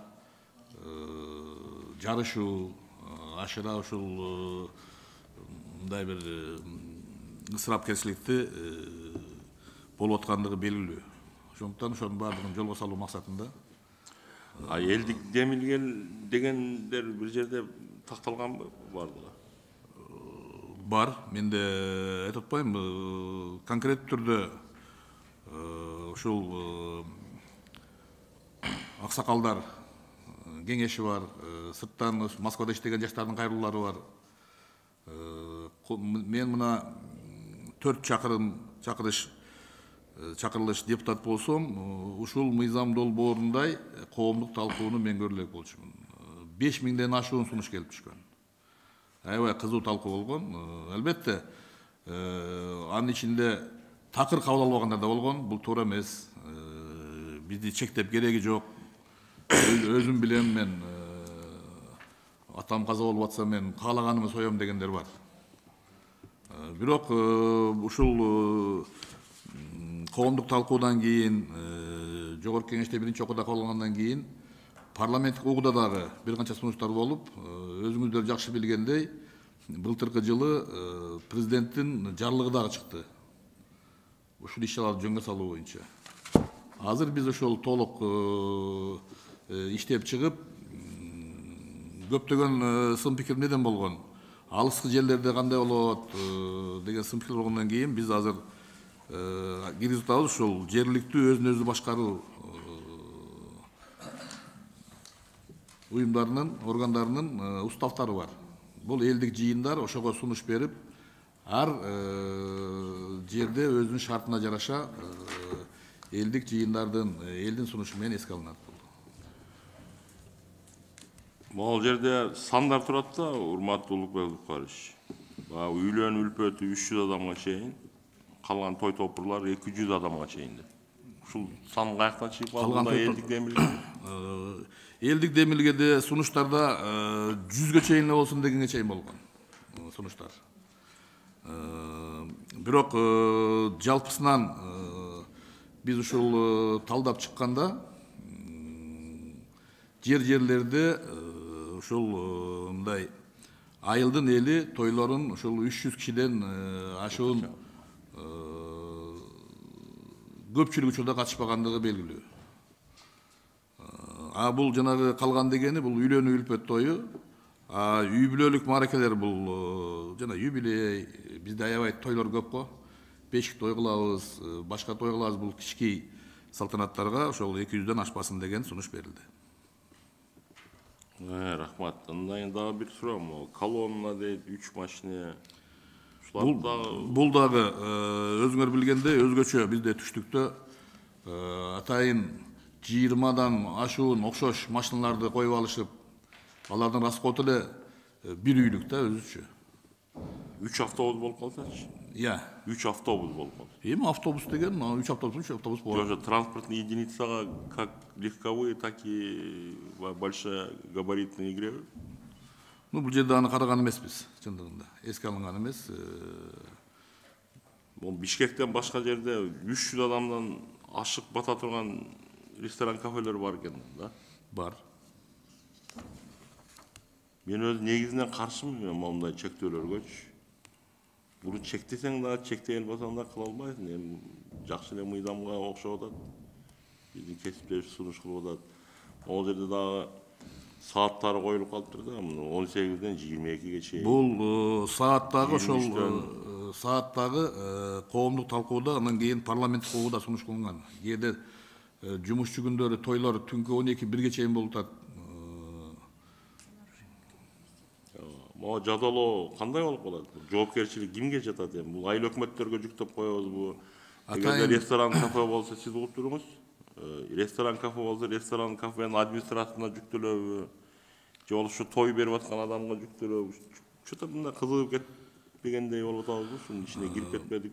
Бул жерде жанагы кодекс жокко чыккандыгына байланыштуу биринчи ошол сунуштар кирген болчу. Азыркы мыйзамда жазалоо жөнүндө неме алым салынды.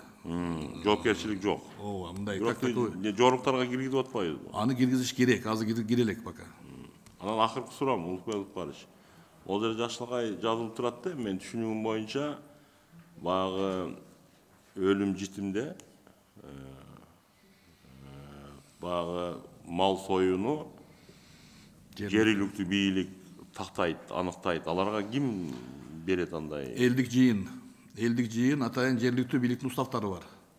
Мисалы үчүн президенттин жарыгынан кийин көптөгөн жерлерде элдик жыйындар болуп, ар бир жерде өздөрүнчө сунуштарын беришти. Анда ар жер, мен түшүнүгүм боюнча ар жерде аркылуу болот экен да. Тура элдик жыйын мисалы үчүн 5 мал сой десе сое берет экен да. Эми 5 мал сой деп мен мисал айттым, сиздин кичине күлдүрөйүн деп айттым болгонунда. Эми мен ойлойм андай нерсе жарлыкта дагы конкреттүү көрсөтүлгөн. Биз мыйзам менен дагы муну эми так ошо элдин өзүнө коюп атабыз да. Булар анан өздөрүнүн кызмат абалынан кыянаттуу пайдаланып кетпейби? Тиги Ормоновго, же Сатыбалдиевго, же Сыдыковго деп башка нерсени коюп баягы саны боюнча. Жок, бул жерде адамга эмес, айтып атпайбы, жергиликтүү ошол айыл өкмөттүн элдик жыйыны ошондо бекиткенден кийин, чечим чыгаргандан кийин жергиликтүү кеңеш бекитип бериш керек муну. Ошондо устава берет. Ал туруктуу бардыгына тиеши болот да. Же ар бир учурду жок. Ар бир жергиликтүү ошол айыл өкмөттүн же болсо айыл өкмөттүн элинин элдик жыйынынын чечимин айылдык кеңеш бекитип берет. Эми сиз тажрыйбалуу инсансыз, тажрыйбалуу депутатсыз, балким бул туурадыр.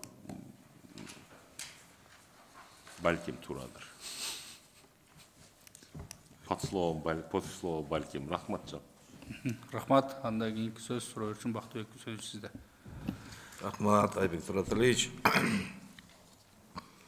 Улукбек мыйзам чындыгында жакшы. Мен өзүм күбө болгом. Тажикстанда ушундай мыйзам көп жылдан бери иштеп келатат. Бул анын үстүнө элди дагы тартипке чыгарат экен. 6-га чыкырса 6-га келет экен, 9-да кет десе 9-да кетет экен. Мына өзүм ошоңо күбө болгом. Биздикилер 6-га чыкырсаң 9-да келет да. Эми кичине тартип болсо керек. Мен мына жерде бир нерсени көрбөдүм да. Куран окутууну көрбөдүм.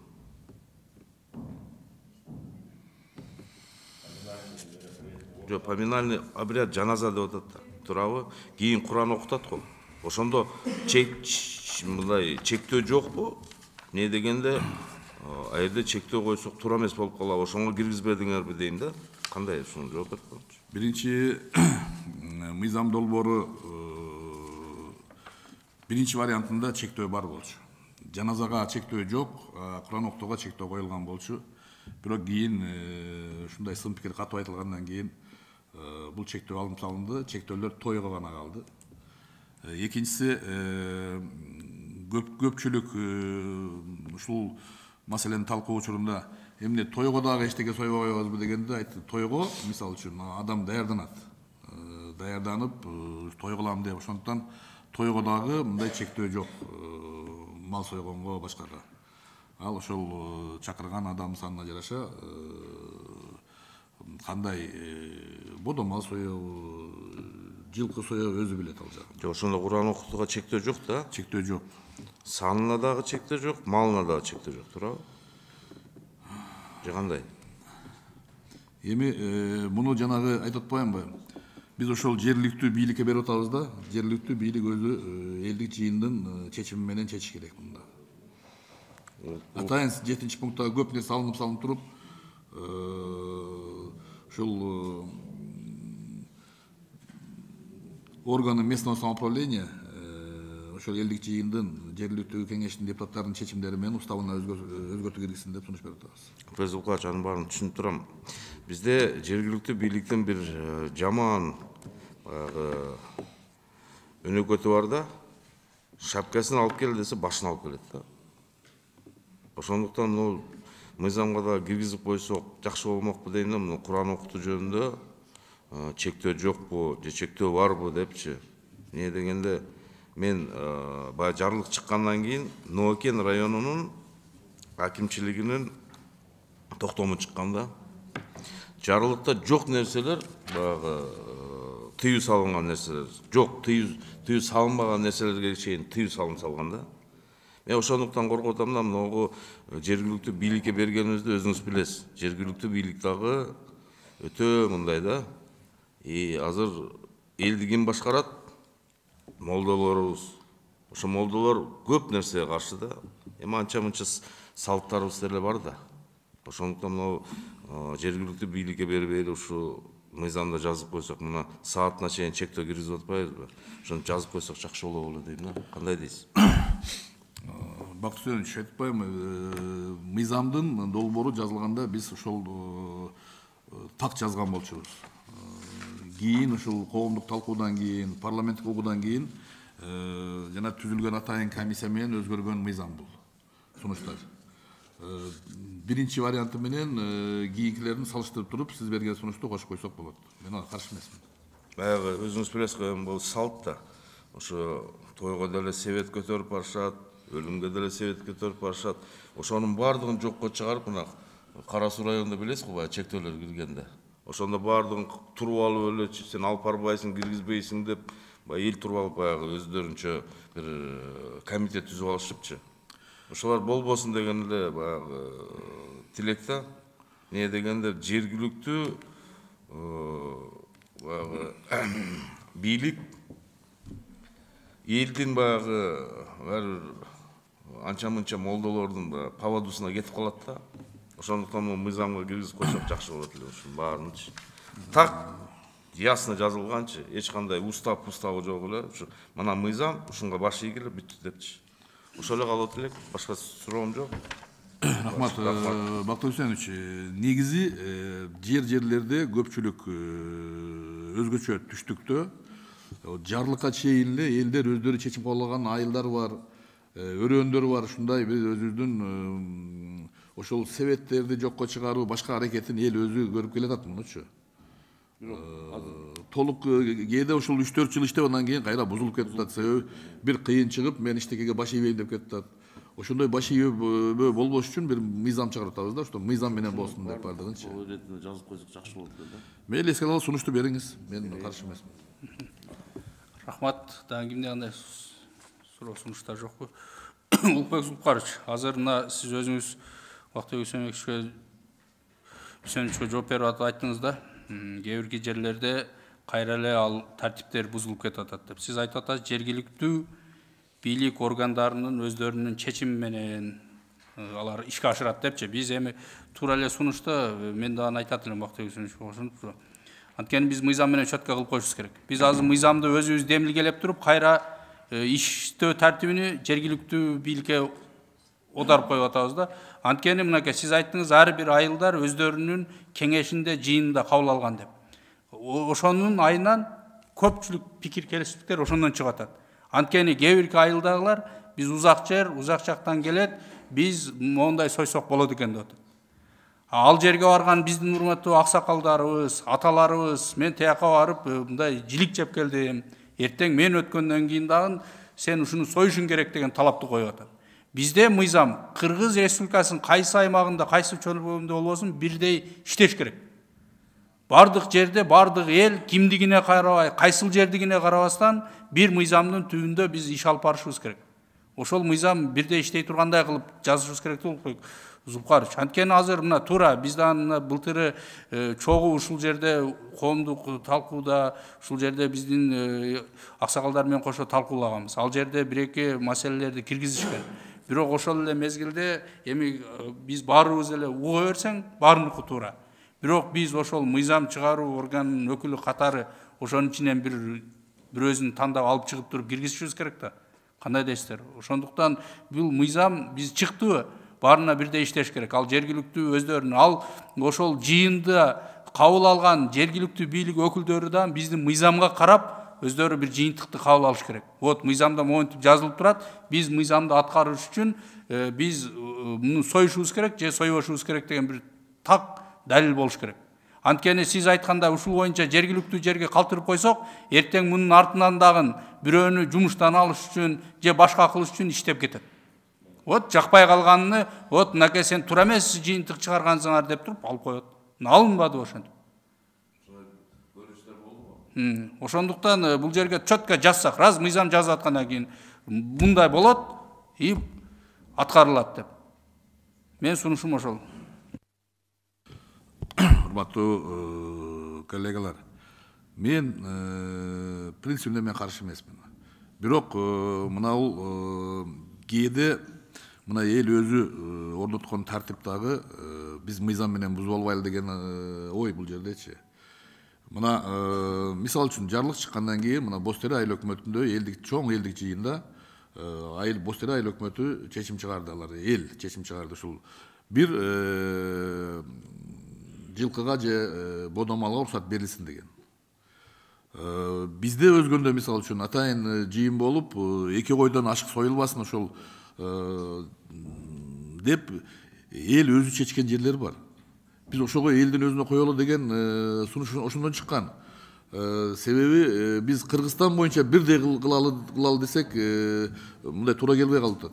Муну эске алсаңыздар, эгерде сунушуңуздар болсо экинчи окуга бергиле. Мен өзүм сунушум бар бул жерде. Башында такыр ушул жаназада себеби өлүм айтып келбейт экен. Ошондуктан өзгөчө жаш жигиттер каза болгондо, жаш балдар каза болгондо ошол ичинен кан агып турган адам мал соем деп аракет болбой, эчтеке союлбасын деген да радикалдуу сунуштар бар. Жөн гана болсун, кийин эскерүүсүнө, андан кийин элди чогултуп эскере берсин деген да сунуштар бар болчу. Бирок биз элибиздин жанагы кыргыздын салтын, ушул түптөлүп калган үрп адатын эске албасак болбойт экен да.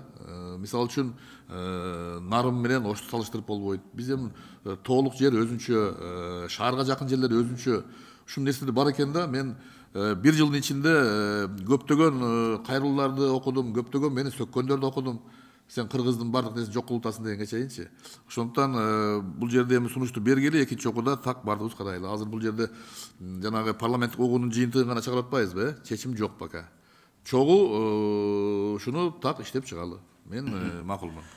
Туура, сиз азыр туура маселени айтып кеттиңиз да, бизде деле ошондой болуп атат. Мурда мына жарлык чыккандан кийин кээ бирки мына бүгүнкүгө чейин айыл башчы менен ошол айылдын тургуну сүйлөшпөй жүргөнү фактылар бар да. Сен мынакей менин атамда сойдурбай койдуң, тиякта союп атат, мына менден кийин канчасы сойду, сен именно мага карап туруп кылып койдуң деген ичара өтө көп.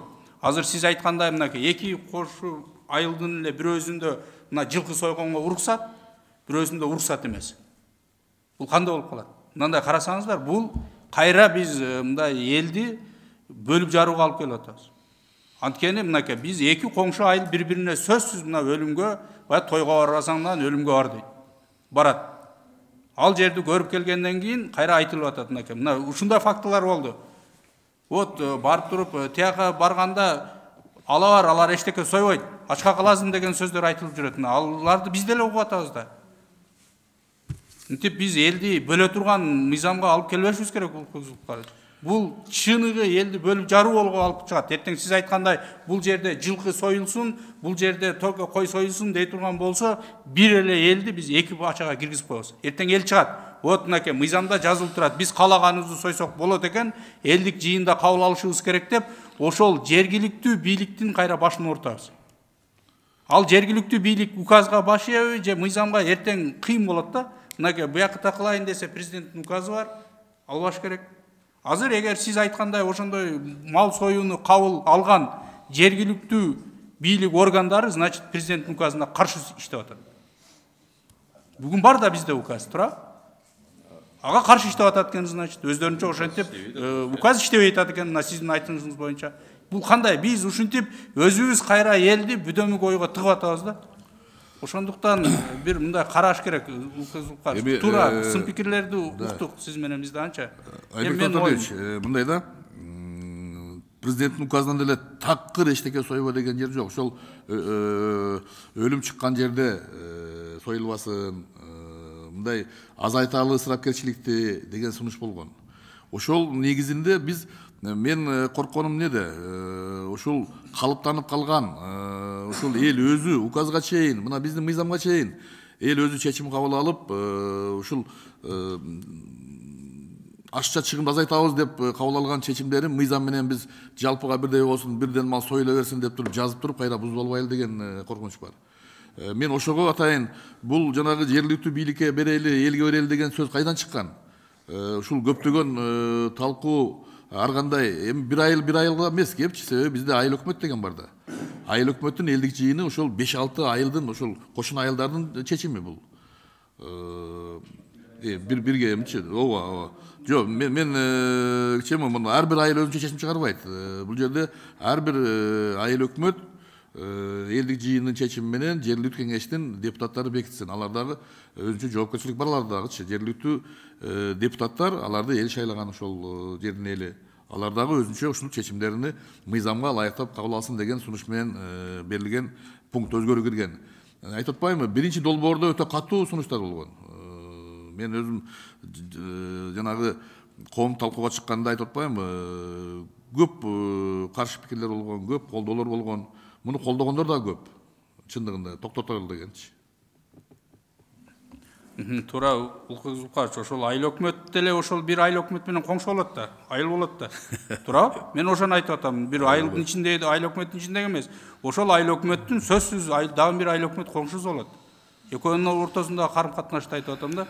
Анан кийин мынакей сиз айткандай туура, мындай чектеп өзү калыптанып калды. Бирок калыптанып калган нерсени биз азыр кайра бузуп албайлы дегениңиз эң туура. Анткени кээ бир жерлерде туура ысырапкерчиликти токтотуш үчүн болуп атат.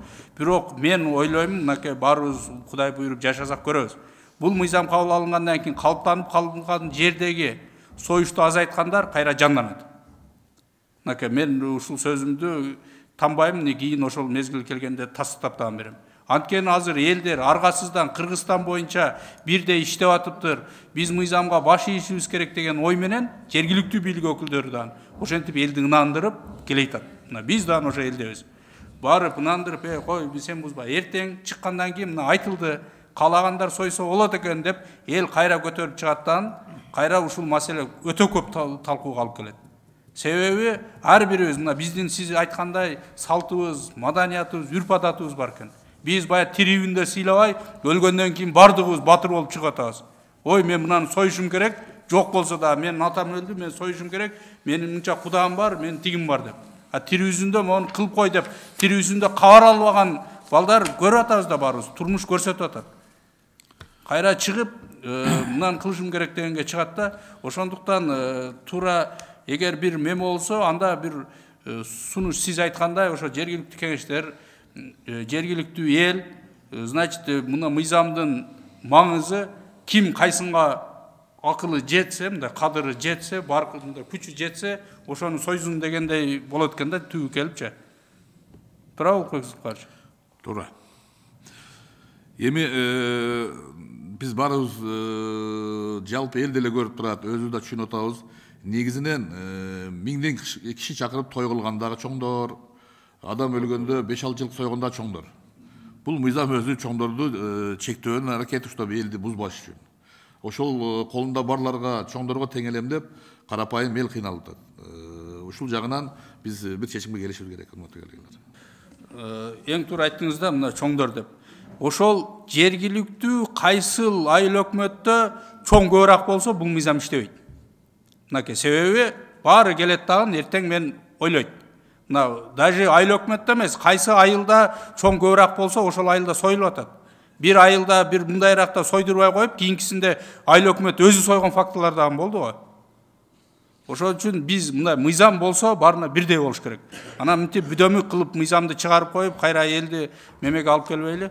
Сөз Бактыбек Үсенович сизде. Маселенин өзөгү чындыгында bir 5-6 жыл мурун чыкканда, мына ар бириңиздин сөзүңүздөрдө жан бар да. Өзөгү эмнеде? Эл бири-бири менен матаңдашып, бирөө 2 мал болсо, ал кредит алып коюп, мен да 2 мал соём деп карызга батып, анан аксакалдар көрүп, ошо карызга батып аткандагы, мындай союп аткандагы, анан ошондо чыкканда ошонун бардыгычы. Мен толугу менен бардыгыңыздарга кошулам, бирокчу ошо экинчи окуугачы ушу мыйзамды бардыгына тең кылып коюш керек да. Туура айттыңыз, бүт мыйзамды бузган чоңдорбуз. Чоңдор бузат.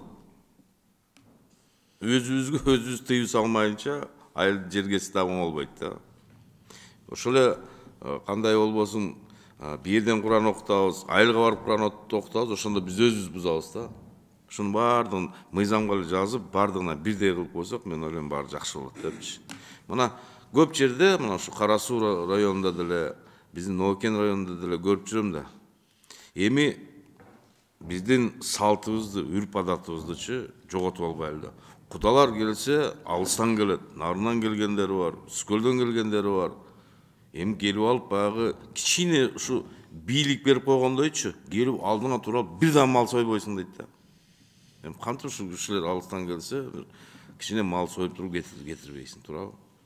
Мен ошону мына мыйзамга жазып койсок, колун келишинче союп, мына ошол өнөкөт мына азыр анча-мынча тыюулар мененчи ушулар жок болду. Карызга алып, кредит алып, мал соём дегендерчи. Чындыгында оңолуп баратат элде элечи. Бирок мыйзамда бирөөтө жок сойбойсуң деген эмес, мындай колуңан келишинче ошону бир сыйра карап чыгышыбыз керек да. Рахмат. Имзарахович, сөз сизде. Азыр мында айтылып кетти да, тиги чоңдор бузат, чоңдор кылат. Байлар да? Ошону тактап айтсаңар, байлар деп. Чоң эместердин да байлары бар. Чоңдордун да кембагалдары бар. Мал жерде отургандар да чоңдорго келет, бирок булар мал сойбойт. Анан мен тиги тамаша иретинде бир суроо берип коеюн, мен да өзгөндүкмүн да, Жылдыз Эсенбековдун айтып атпайбы, эмне 2 эле кой соесуңар силер депчи. Ошол сиз айттыңыз го, тиги боз териде бир бодо мал же жылкы соет экен. Анан бизде өзгөндө 2 кой дегениңизди бир тактап койбойсузбу? Ошо каерде соет экен 2 кой?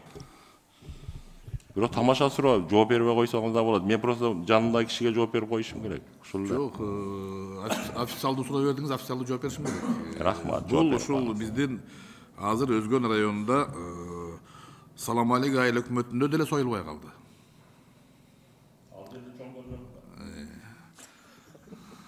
Негизинен жалпы эле мурда эл өзү чечим чыгарганда ылдыйдагы чөл деп коелу, ошол жакта болуп атса, азыр указдан кийин Өзгөн району боюнча толук эле мал сою токтогон азыр.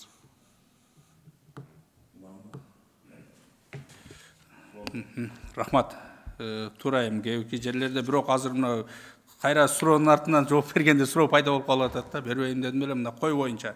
Мына ушул биз кээбирки жерлерде кайра эки эсе чыгымга алып келип атат.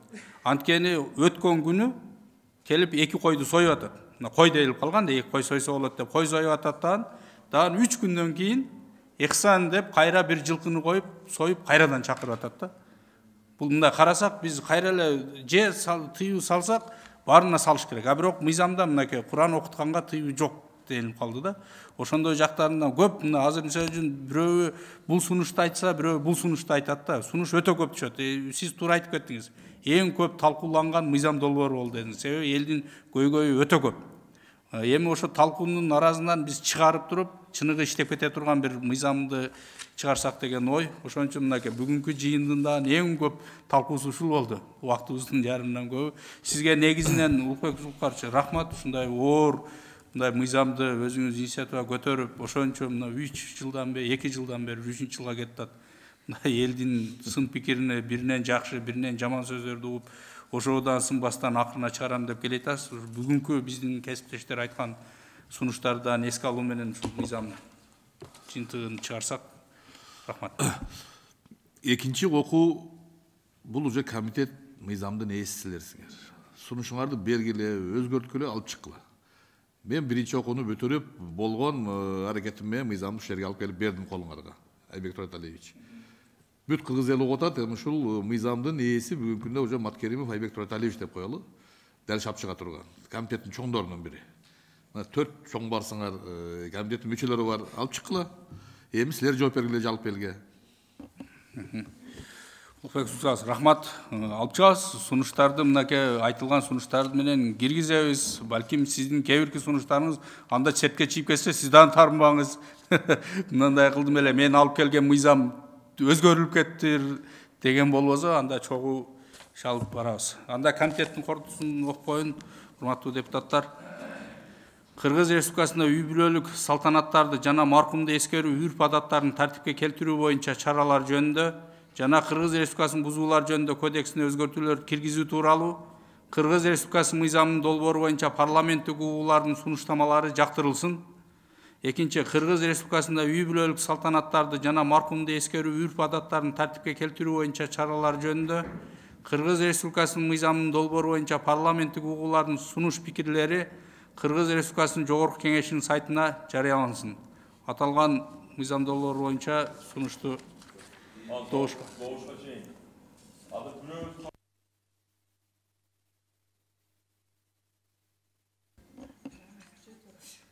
Жок, эми ким кайсыл көпчүлүк менен болсо өтөт. Анда добушка коем мыйзам долбоорун.